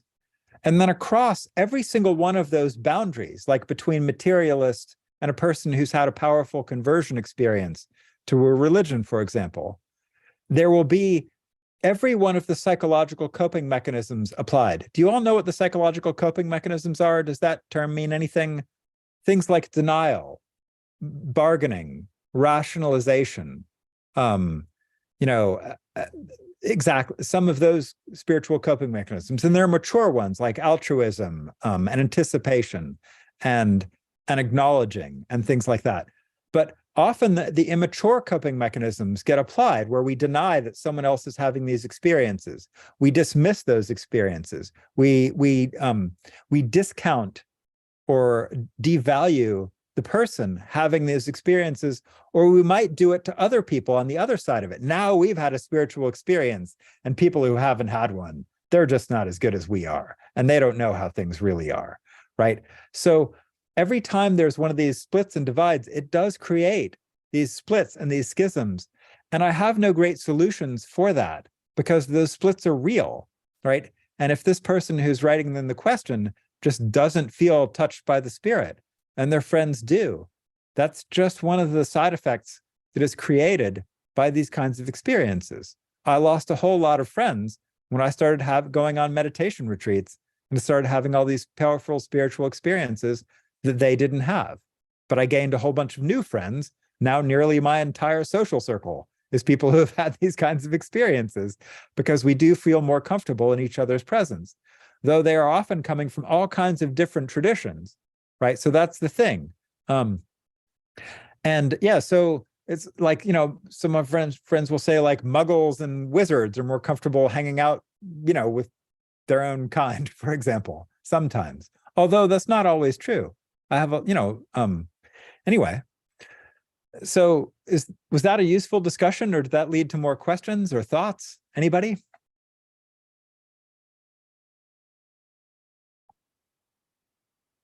Yeah, and trying to be sensitive to this as much as we possibly can, and forgiving and accommodating whenever possible, I think is a really good idea. Okay, so we have another question, but the person who asked it asked for it to be read at the end of the presentation. Oh, okay. So yeah, it's a long question. So Daniel, if you want to, I think you stopped at talking about how you want research in the EPRC to sort of be. I think that's where you stopped, and then we got a lot of questions. If you want to continue from that onto your presentation. Cool. So the EPRC is divided into a whole bunch of different projects, right? So I'm gonna talk about what those projects are, and what our plan is, basically, in a summary form. You can go to theeprc.org and read our massive white paper that is probably like 300 pages or something, and it will talk about what we want to do. But the first thing we want to do is understand the state of the art. What do we have now? What has already been written that is useful? What are the taxonomies and frameworks that already exist? The techniques that people have already figured out, the ways of framing this, the ways of cultivating the positive, reducing the negative, and dealing skillfully with the weird stuff in between, right? There's a staggering amount of work that has already been done. Thousands of years, hundreds of thousands of pages, a lot of different traditions, with rich cultural histories, thinking about this in a lot of different contexts, right? So we already have a lot to build on, right? We don't have to throw that out. But a real survey of it has never been done. There is no definitive survey on this that has ever looked at what are the phenomena? How do you group them together? And what are the various systems of doing that? And then what are the various ways of cultivating the good, avoiding the bad, and dealing with the weird? There is no systematic survey of that, and there needs to be. So one of the things we've proposed is something called the State of the Art Project that actually looks at all of that, from ancient texts and contemporary texts and practitioners, from oral traditions and written traditions, and to do that on a global level. That's obviously a very big project, right? And will take some substantial time, and not be cheap, right? Because there's a lot of work that already exists. But we want to make sure that we're not, if someone had already figured out like how to smelt iron in 5000 BC, someone in 5000 BC would want to know about that rather than having to wait for 1500 BC or whatever it was before they figured out how to, or when, I guess when iron come in, what, maybe 500 BC, something like that. Anyway, this Bronze Age, I guess, is 1500. So the point is to know what we've already got. Then the next thing is a massive phenomenological database of people experiencing things. And then we need to basically coalesce that into a taxonomy, reasonable categories that make some kind of functional sense, right?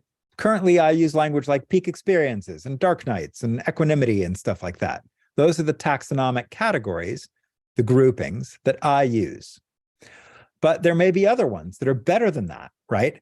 And so based on the underlying physiology, which we're exploring a lot, and the neurophenomenology, we're doing a lot of imaging studies. So for example, I've been part of imaging studies at Harvard and Yale and UMass and Vanderbilt, looking at when people meditate or are having spiritual experiences, what can we measure about them? What can we know? What changes can we see on fMRI or EEG? I know other people who are in our consortium who do SPECT and PET scans, right? These are other radioactive imaging tracer things that look at brain activity when people are in various states, like the work of Andy Newberg. Very interesting book, by the way, The Varieties of Spiritual Experience, not to be confused with The Varieties of Religious Experience, is a book that just came out that I highly recommend if you're interested in these topics. So The Varieties of Spiritual Experience by Yaden and Newberg, great book. It's a good read, by the way. It's actually a fun read. It's really interesting. Anyway, so once we have these grouped into reasonable categories, right, that make some kind of underlying physiological functional sense, and once we have a sense of how these may progress in people, because there are predictable patterns of how these things unfold sometimes, right? As the person who was just there in the back mentioned, like, you know, you might have a rising and passing away, and it might lead to a dark night. And then when you get better at dealing with the dark night, it might lead to equanimity. Is one of the maps that I use that comes out of some of these books here, old Buddhist texts. But there are other good maps that actually often mirror those same things. So if you look at St. John of the Cross, for example, Juan de la Cruz, or I don't know how you would say it in Portuguese, he describes a very similar progression of these states and stages, right? With actually very similar phenomenology. So you find these things described. And then once you have that, you can group them into diagnostic categories for the ones that are challenging and that people don't like. And you can group them into positive psychology categories for the upgrades, the things where it really improved someone's mental health or state of being or internal capacities or capabilities or psychological well-being or physical well-being even, right? So you can diagnose, and then the question is, what are the management strategies that we can do in prospectively controlled trials of like looking forward if we have, hey, someone's having an out of control Kundalini experience or whatever you want to call it. What are the management strategies that you can use to help deal with that? Or if someone is seeing spirits and they're having a hard time with that, yep, bye. What can you do that will make that more useful, right? So these are the kinds of questions that we need to answer. And then once you've done that, how do you do the epidemiology on this, right? So how prevalent are these experiences in populations? How often do they occur? Well, it turns out if you ask college students, for example, something like 25% of them report having some sort of spiritual experience by the time they're in college, right? Well, that's interesting. Were those positive, negative? How do they impact people? And then once you know the epidemiology, how often do these things occur? And what is their impact on populations? Then you can actually allocate reasonable amounts of dollars to them, right? For mitigating the challenging stuff and or for cultivating the positive things. Like I am quite sure that my meditative training and my spiritual experiences made me a more effective, capable, happy, well-adjusted, energetic, enthusiastic person. Right? They helped. I'm just better now. And it's straightforwardly, obviously true. To me, as you know, very clear in my own experience. And that's true of a lot of my friends as well, who note they got better after they did a lot of meditative training, but not everybody. And then once you've done all of that, then the question is, how do you structurally change the mental health world? How do you make the DSM or there's Latin American or Chinese or Russian equivalents?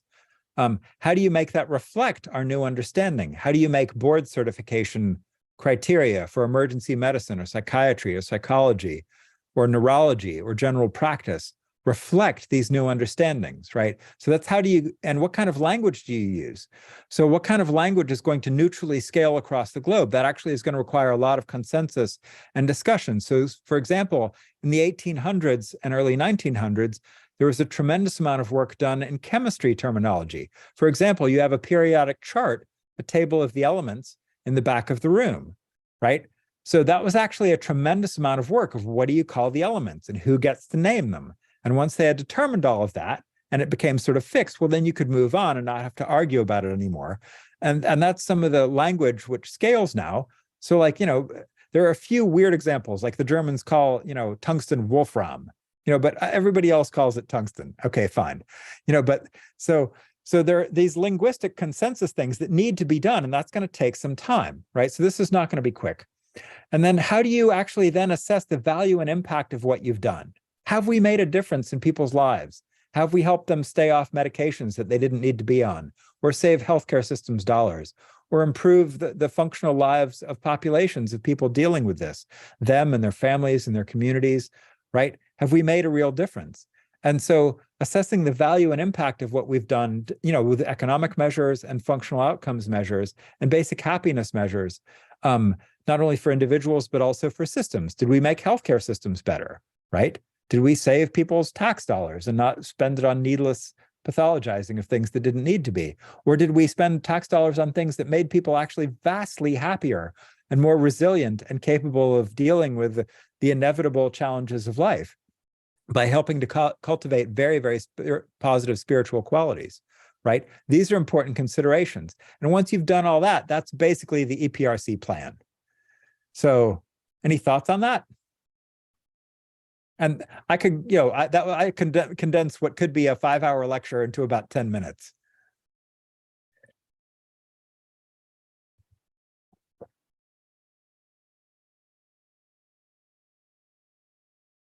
Questions? I do have a question, not about what you just talked about. Yeah, whatever you want to talk about is fine with me. Yeah. I'm here for you. Thank you. Someone called you, I think cute has a different meaning in English. It's not cute in the it's cute in a what a wonderful person. Thanks. Yeah, cool. Y'all seem like a very nice bunch as well. So thank you.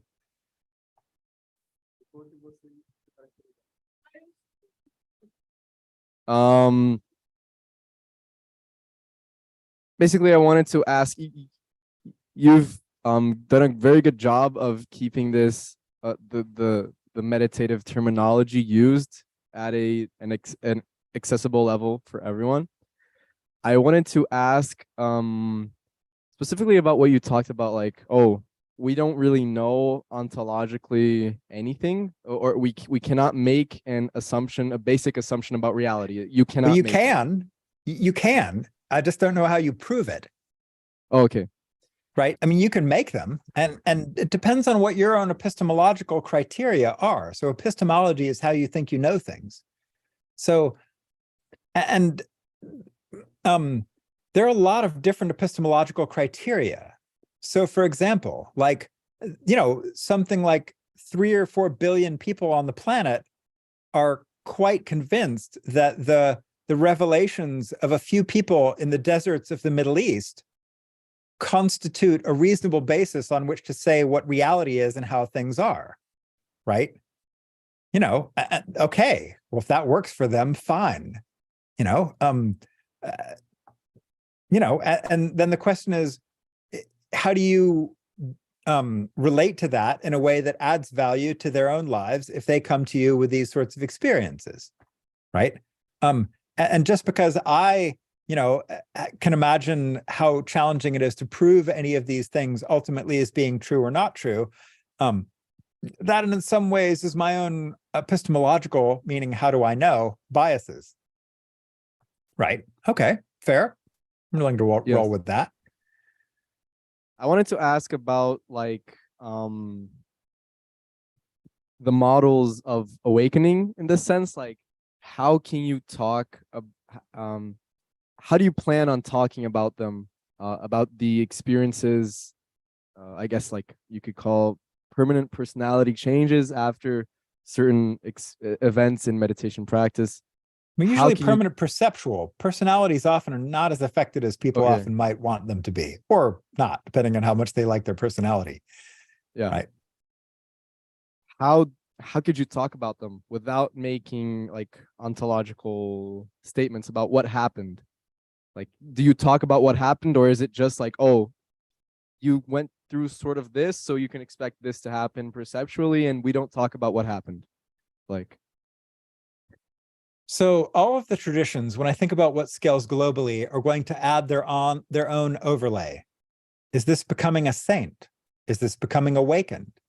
Is this becoming something else? Is this becoming a bodhisattva? Is this becoming a healer? Is this becoming a wise person, or a who knows, right? So everybody's going to add their own labels to this anyway. That's already going to happen. And so the more phenomenological and descriptive we are, in terms of things that you can actually measure and things that reproducibly people report, the better we're going to do with all of this territory, awakening or otherwise, right? Because each culture and society has very strict rules about what they're going to, some of them are very strict rules. Like, again, I'm constantly thinking about what works, in Mecca, as well as it works in New York City, as well as it works in the Australian outback. Well, those are three places, very, very, sort of different, potentially, ways of looking at the world. But the phenomenology and what you can measure and what you can demonstrate and what is common in the experiential reports is what will scale. Now, that is in some ways going to be unsatisfying to everybody who wants their tradition to be it. It's unsatisfying to Daniel 1, right? Daniel 1 is not satisfied this. Daniel 1 thinks Daniel 1's book is really good, right? But Daniel 2 is looking at that going, crazy needs meds or doesn't exist. And then Daniel 3 is like, yeah, neither of these really work that well. And this doesn't scale. And this is needlessly pathologizing and has scaled, but is causing problems, right? And so we need to figure out, Daniel 3 is trying to figure out how to do something better that is not going to make Daniel 1 happy. But it's going to help a whole lot more people than some esoteric book on, the far end of some, modern interpretations of some old Theravadan Buddhist frameworks. See what I mean? Not that elements of phenomenology from this or these books or any of these books, right, might not end up in the final product. They probably will, because those are part of human experience, right? But the labels for them and the ontological interpretations are not going to end up in the final EPRC product. Does that make sense? But if somebody else likes those and that works for their, whatever one, or they're great, cool, good. Thanks. I also have another question. You talked a lot about specifically what are the positive perceptual changes that occur with meditation practice. Like, maybe there are some people in this room who have never meditated or don't think about meditating or not just meditation, but any, I guess, spiritual development practice. Like, what can you say about that? Like, is it a positive change? What positive changes can you expect? What do you look out for, etc.? What practices are good? I don't know, just a... Wow. This is some huge questions, actually. So what are the positive things that this stuff can do? Okay. I'm going to use a framework that comes out of these books just because it's the framework I'm most comfortable with. This is not necessarily the best framework for you. It's just a framework. Does that make sense? And so Buddhism, at least, thinks about this sort of Theravada Buddhism. Well, actually, all the strains of Buddhism, basically, think about this in terms of three kind of basic trainings. Your first training is training in what they call sila, or morality, or it's basically skillful use of body, speech, and mind in ordinary ways, right? This is not talking about meditation or weird development or powers or any of that. And so learning to be more mindful of what you say and what you're thinking and what's going on around you and your immediate environment is just useful for nearly everything you might do, right? So that just helps. So learning to be mindful, to pay attention, to develop attention that is more present, that is more clear, that might be more kind, that might be better at listening, that might be more patient, that might have more faith, that might have more a sense of decorum or dignity or restraint or poise or better behavior, right? These ordinary trainings, which are common trainings in a lot of spiritual traditions, can make a real positive difference in people's lives. The ability to concentrate when studying for an exam, when reading a book, when playing a sport, when playing music, when doing whatever you're doing, right? The ability to concentrate and to stay stably present to that can be incredibly skillful and useful, period, right? The internet and phones and everybody's devices have caused people to be short-term attention dopamine addicts. Meditation can help counter that, right? Right. So I see people checking their phones and doing things, right? So it's, it's okay, it's fine, don't worry about it. But it's just a common part of how our brains are now wired, where we can't attend to even someone saying something for a few minutes without wanting our Twitter hit or whatever, right? So the ability to actually pay attention to our fellow human beings as they hopefully are trying to say something useful to you and, to gain some wisdom, right? This is an important basic thing that hopefully we learn something about, and meditative training can help with that, right? And there are also very specific trainings in meditation that are more contemplative and about our issues, right? Where we can learn to relate to our feelings, for example. And I'm starting very ordinary, right? Because this is something basically everybody can relate to.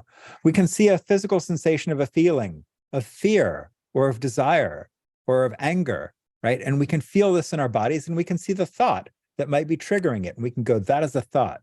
I don't have to be caught in it. I can just notice a thought as a thought, and that a physical sensation is a physical sensation. This is the basis of what we call mindfulness, right? Or just paying attention. And this is super useful for people. Wait, oh, there's pain. No, it's just pain. You can just notice that's pain, right? You can just notice, it's a thought. Oh, no, it's just a thought. Right. And so learning to not be so contracted into things and be more present to the room and the people around us and the environment we're in and what someone is saying to us is something we can skillfully learn. Right. So these are the basics of meditative training. And these should actually not be dismissed just because they're not spectacular. These are actually incredibly useful life skills, as everybody knows. Right. So that's the first thing. Right. And then more contemplative practices to be able to explore our stories, our past, our traumas, right? Our hurts, our wounds, right? To be able to go into those with some presence of mind and begin to, understand what drives our behaviors, what drives our actions, right? This is very, very useful. And so to be able to say, oh, wow, maybe I'm reacting to you from the place of the wounded 3-year-old that got mad at my dad when I was something or whatever, and oh, that's not actually, to be able to get some insight into ourselves and the basics of how we work still falls within that first training. And this is incredibly useful stuff that meditation can help us do, and plenty of other spiritual practices as well, right? Or learning to just be more loving or more kind or more grateful, cultivating gratitude, like lots of prayer where we reflect, we are thankful. We give thanks for these abundant things that we have. These are powerful practices that can be incredibly transformative, right? As anybody who's done them systematically knows. So there's that. Now I'm going to talk about the second training, which is depths of concentration. This is depths of concentration are called samadhi or shamatha in Buddhism and lots of other things and lots of other traditions, right? But the basic idea is to be able to cultivate different states of mind where we're suddenly in an altered state of mind that's more skillful, more peaceful, more blissful, more pleasant, more rapturous, more tranquil, more equanimous, more inclusive, more expansive, eventually more formless, right? More transcendent, right? So these are what we call the jhanas or dhyanas in Buddhism, and they're called other things in other traditions, right? And these are things like pointed to by things like the relaxation response. And people get into these through a lot of different traditions, through centering prayer, right? Through contemplating silence, through all kinds of methods. There's a lot of different techniques in this, right? And these states, you know, initially when I tried to do these, I was terrible at them. And now I can just, in a second,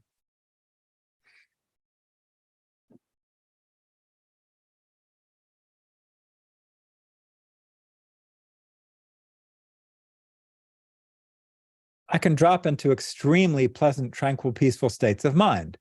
Just like, do any of you play guitar? Any of you ever tried to play guitar? A few of you. Have you ever tried to make a G chord the first time? Was that really hard? Or play piano, like the first time you tried to make a C chord or something, right? Or the first time you tried to type, was it kind of awkward, right? And now you can probably type without thinking about it. In the same kind of way, when I first tried to type, I was terrible. It was like A, or whatever, you know, and like I was a terrible typist. And now I'm a really fast typist and I type automatically. I don't have to think about it. It's the same way with meditation for me. When I first tried to calm down into really peaceful states and really tranquil states and to get into these deep states and very pleasant states or expansive states of mind, I couldn't do it, right? It was like trying to make a G chord on the guitar. It was so awkward. And now I can do this just in a few seconds, right? And it's easy to do. So I can just have instant access to extremely positive states of mind that are far distant from my emotional issues or the stressors of the world, and can just be very, very healing for this body-mind system. But that took years to learn how to do well. And I spent thousands of hours training to learn to do this, but it was incredibly worthwhile. And now those are just skill sets that I have. So that's the next thing that meditation can do, right? The next thing I'm going to talk about is the powers. The powers are weird. This is dealing with entities and magic and energies and voices and all kinds of stuff, right? This is traveling out of body and knowing things and all of that.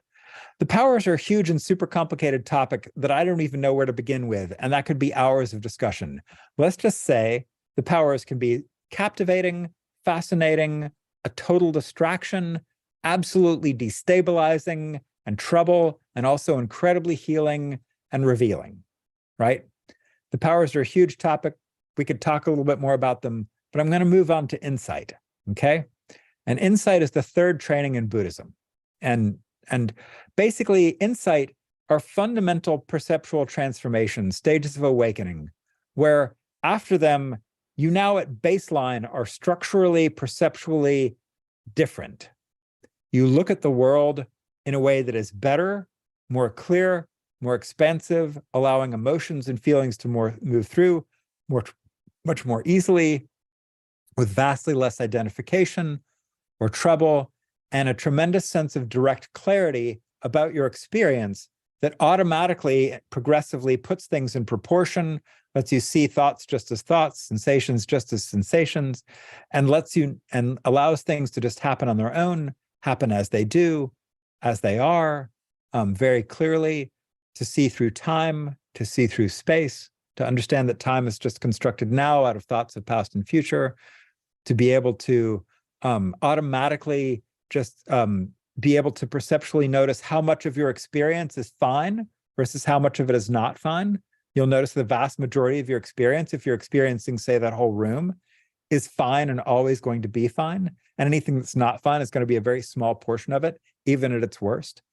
And so it produces levels of clarity and automatic mental resilience that are incredibly helpful and reduce staggering amounts of suffering that the mind created through creating false dualities and contracting into things that it turns out was very painful to contract into. So I could actually talk a lot more about any of these topics, but that's sort of a big overview of some of the helpful things. Thoughts? My guess is there's some thoughts on that. Very much. And these are all reproducible, by the way. These are things you can learn to do for yourselves. You don't have to take my word for it. That's that empirical part. You can actually do the old experiments and old books and actually see if they work out. Verifiable tech, as we say. I'm going to see if there's any questions in the chat. Otherwise, someone else has a question, but it's not directly related to what you just said. Let me see. Okay, that's all right. Nope, nobody. Okay. So. Okay, cool. All right, bye, everybody. Bye. So then I wanted to ask you about this use of meditation in the in business nowadays. So like, yeah, people nowadays, you know, they say, oh, you have all these burnout, depression, anxiety problems. So we give you 10 minutes of meditation per day at work. And yeah, we did our job. Something like that. I see this as a kind of, let's put it like vulgar use of that. I wanted to see your view of that, as you were like, you know, a person that works directly with that and is in a really good position to discuss this. And also, like a bigger question, as soon as your research consortium advances the barriers of knowledge concerning all spirituality and so on, this is going to be incorporated by the market, and all of these kinds of vulgar uses of the science that you develop are going to happen. So I wanted not just to by the see- market, but also by governments. Yeah. They're going to do terrible I things include with this that. stuff. I include the Yep. like the capitalist Guaranteed. system. Yeah. Yep. And I just wanted to Well, even the know. fascist systems and the communist systems and the whatever will also do terrible things. Regardless, you know, Yeah. all the systems will do terrible things. Of course. Guaranteed. Yeah, Yeah, so you're right. I just wanted to know, like, if your organization also has a political view, way to go, or if it's just like a neutral, because if the science is in a system, of course it is in the end not neutral, because people incorporate the science, as we were just discussing.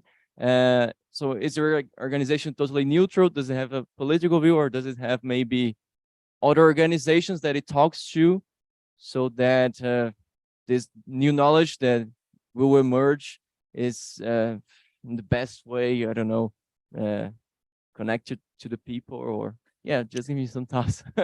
Yeah, It's you're just, asking great questions. So I'm going to start with the corporate mindfulness thing, because that was sort of your first question, right? I have two equally opposing views on this that I have parts of me that really strongly believe, right? So this is this parts thing. And there's one part of me that is super glad that if you have to be stuck in some, you know, terrible cubicle job with some corporation that's exploiting you and whatever, that at least they have the kindness to give you some basic tools so you can deal with that terrible situation that you find yourself in to have to pay the rent, right? This is kindness in some ways. Is it also attempting to have docile workers who just learn to, you know, have their feelings about being exploited or whatever come and go, and is totally being used to reinforce capitalist agendas, you know, to keep workers paid crap wages and doing terrible cubicle jobs? Absolutely. Both are totally true. So that's the first thing. You know, like, I really appreciate the book McMindfulness, right? Is this a super important book that makes incredibly important critiques of the corporate world and how this stuff is? Yeah. And is all that stuff true? Absolutely. On the other hand, do I definitely know that people like, so for example, I give talks at Google, right? And I've given a number of talks at Google for the Google employees as a part of the service of Google.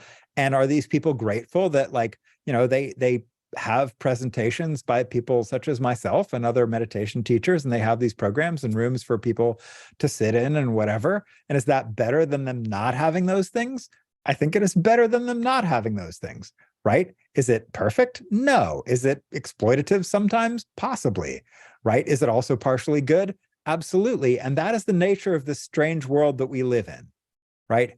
Every single thing we do will be corrupted by some government, used by some security agency, you know, used to demonize some population or diagnose something, or, you know, whatever, or, you know, create new categories that then they can come up with some new drug for, like Kundalini X or whatever, and make some profit and do all kinds of horrible stuff, right? Is that guaranteed?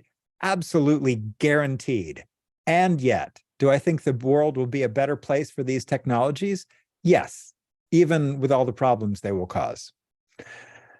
So, thoughts on that? But we're going in eyes open. We understand the mess this will be, right? That doesn't mean we can anticipate every aspect of the mess that will come. We can't. You know, and I've already had conversations with people in 3- and 5-letter agencies in the United States government, with DARPA and the State Department and people like that, right? And people who are probably in the NSA, right? So they're aware of this stuff, and who knows what in the world they will do with it. Some, I'm sure, well-meaning people will try to do all kinds of good things for it in the name of defending the nation and, helping the people or whatever. And some of that will be good, and some of it will totally not be. And that's just the nature of this weird world that we live in. And we try to figure out how to anticipate some of that, but we certainly can't prevent anything like all of it. And the mad capitalist sort of fusion fascist whatever system is going to do whatever the hell it does. Is that real enough? Do you have any thoughts on that? Okay, I understand your answer really well.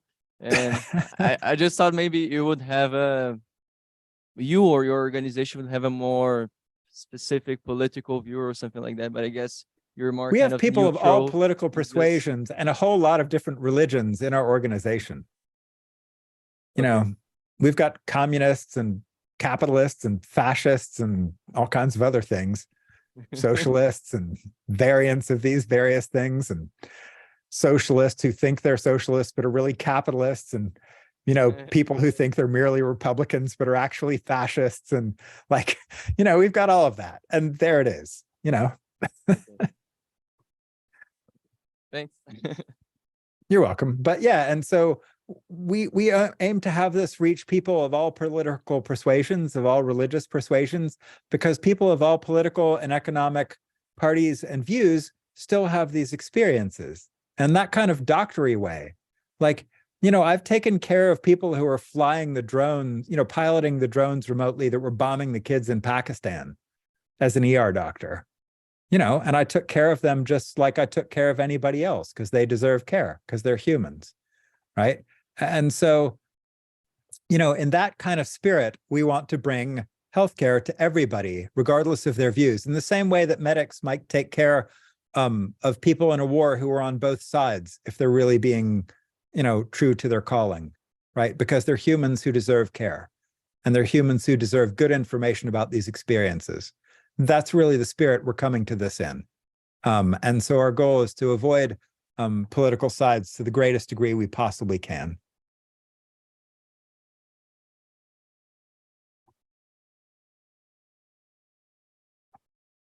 Yeah, hopefully that makes some kind of sense. Again, and this is based on the principles of medical ethics, which are one of the primary ethical systems I've been trained in.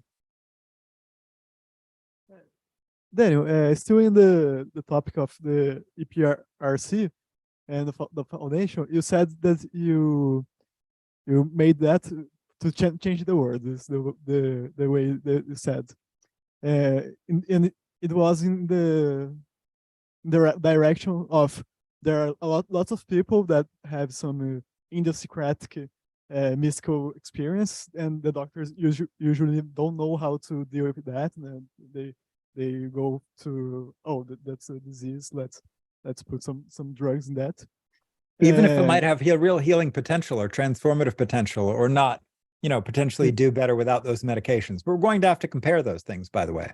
We're going to have to compare medicinal to non-medicinal strategies.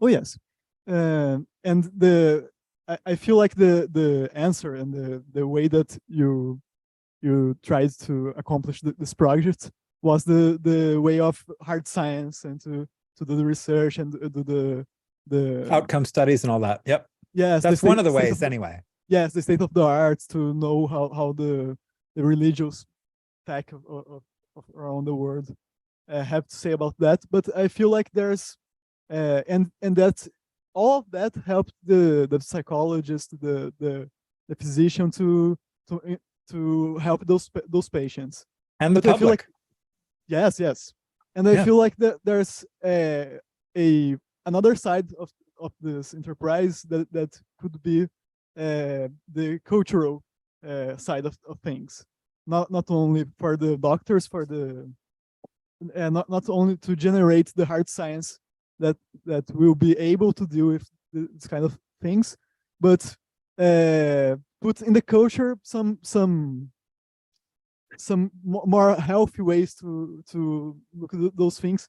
If so someone doesn't need to be a doctor, doesn't need to get the treatment to the person has this weird experience, and the person thinks, oh, I saw that movie that kind of put this kind of experience on a more relatable gesture. Do you know some organization that is doing this kind of cultural change? Actually, so I mentioned, I just kind of glossed over that. So we actually have something called the Anthropology Project, which is exactly that, right? And it's basically, how do we not just be sort of Western imperialist, which is what most projects have been, but how do we actually understand the needs of each of the countries, each of the cultures within those countries, the professional organizations, the individual religions, the scientists? How do we understand the needs of the materialists, right, and the atheists? How do we understand the needs of the indigenous populations? And then that feeds into what we call the communications project. The communications project is, how do you skillfully then translate to something that actually works linguistically and culturally in those particular settings? Because even though we want things that scale whenever possible, not everything scales in an unmodified form, right? So for example, like if you look at Africa, the way that Africa in general relates to the DSM, which is the standard way that a lot of countries diagnose this, is pretty loose because it doesn't really fit all of their cultural needs. And so like the DSM has not done a good job of translating whatever skillful technologies it thinks it has to basically much of the African continent. And so, and they haven't really sat down and listened to people and been thoughtful and careful about like, hey, does this work here, right? And if it doesn't, what would work and what would work here better? And so we want to make sure we're not doing the imperialist thing and just coming in and say, this is the way it is. But very much like you said, if you look at our white paper and you see the Anthropology Project and the Indigenous Sub-Project, and then the Communications Project and the Linguistic Sub-Project, those are actually parts of the EPRC that are designed to address those exactly specific issues. And we have some medical anthropologists and some other people from the humanities and sociologists and linguists and other people on our team that hopefully when we get them more money can figure out how to do this. By the way, should anybody have any ideas about where we find the $1.4 billion we want to do this project, please let me know. Because one of my other jobs is fundraising for this thing, and this is going to take a lot of cash, right? These are some big dreams. But 1.4 billion is also only half of what it takes to bring a single drug to the market through the FDA, right? So, which is usually about 2.6 to 2.8 billion. So we think for relatively small money, we can do a tremendous amount of good science in the world and really make a positive difference with regard to these things, and maybe even change the era, right? Yeah, was that helpful or useful? Oh yes. But Thank you. I don't have the money, sorry. Okay, well, anyway, me neither.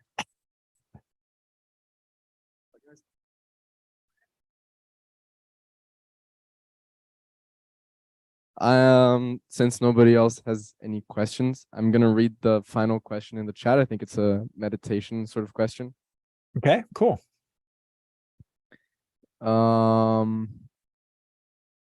Danilo here. So the person who's asking this is called Danilo. Hi, Daniel. First, thank you for your work and the network you facilitated, especially with the Dharma Overground. Now, a bit of a technical question. I suppose one of the far goals of the EPRC is to map phenomenological states or patterns into physiological states or patterns. To the degree that that's possible, but yeah, go on. Yeah, I can see how this can be done with the ANP, dark night or jhana states, or even first to third path patterns. However, fourth path has a strong non-dual component. Its nature seems to preclude even descriptions of it. One says, for example, that everything changes, but yet nothing changes, or that it is state independent.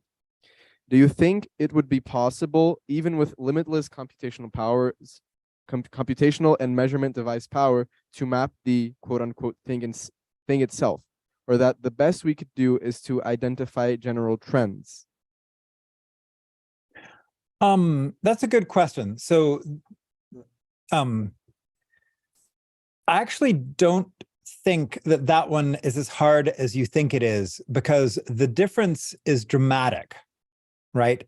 So for example, the difference between any of the previous paths and fourth path experientially is starkly dramatic. It is a very important change. And so in that same kind of way, that the more dramatic a change is, the more likely you think you're going to be able to measure it on like fMRI or EEG or connectome harmonics or one of these sort of measurement or computational methods. And it is a very stark change that I would be astounded if it didn't have some sort of measurable neural correlates. And so, for example, a study of something kind of related to that, fruition. So I have a study coming out of Harvard and with a guy from who's at the University of Utrecht. And this is me getting, I think, 37 or 38 fruitions, which is where you go through the stages of insight. My consciousness synchronizes and reality disappears, and then reality reappears. And this is in a dramatic event in consciousness. Well, it turns out it has a pretty dramatic signature on EEG. This is hardly a surprise, given how striking it is. And we similarly think that because some of these path transitions, as I would call them, using models that come out of some of these books, right? And that, I've experienced for myself, and that I have a number of friends who have experienced them. We also think that particularly if we can measure people before and after, that there are likely to be some phase harmonic brain center wiring pathway response things that are actually measurable. I don't know that that's true, but I would actually guess that is going to be one of the easier ones to measure. Whereas I actually think the middle paths might, because they're sometimes harder to differentiate. Again, I'm using Theravadan sort of modern hybrid fusion path terminology that not everybody's going to agree on. But anyway, in the system that I'm kind of coming from, some of those can be kind of murky and might not be as easy to measure. Whereas I actually think like stream entry, pretty dramatic changes, one way and then you're another way. That I think, there are probably ways to measure that, and fourth path, probably measurable. Do they have any follow-up comments or questions?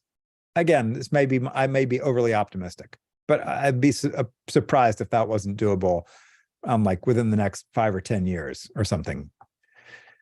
Could be wrong. Could be an overly optimistic prediction, but that's my guess.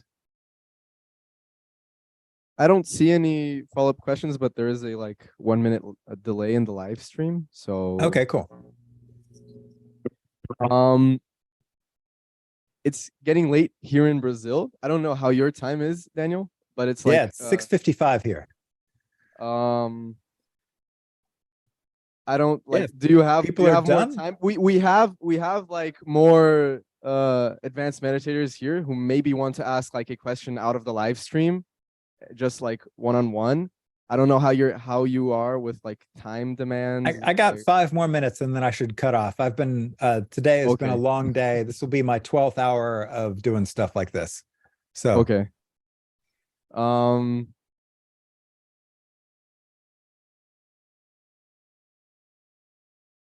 Okay, so I think we have one person here very grateful. Gratidão. Gratitude. Gratitude. It's grateful. Thank you for all for being interested in these topics, and hopefully eventually contributing to these fields and spreading the good word about the possibility of doing this sort of work in general, and for your interest in meditation and practice, and for allowing me to talk about my favorite things in the whole universe. So it's been fun. Thank you so much, Daniel. We're gonna do a round of applause. I don't know if you're gonna be able to hear it. Okay. I can't hear that at all. Still, I appreciate it. I can see it. Thanks. Yeah, and thanks to all of you for fantastic questions and ideas and sharing your experiences. So it's really good. Yeah, you've asked the right questions. Those are actually basically the big questions. Well, thank you so much, Daniel, again for accepting this invite to this extracurricular program at a university. Physics university. Thank you so much, and you should do it again, someone said. So okay, cool. But thank you, and have a great day or a great evening, I guess. All right, thank you all. Take care. Thanks. Bye. Goodbye.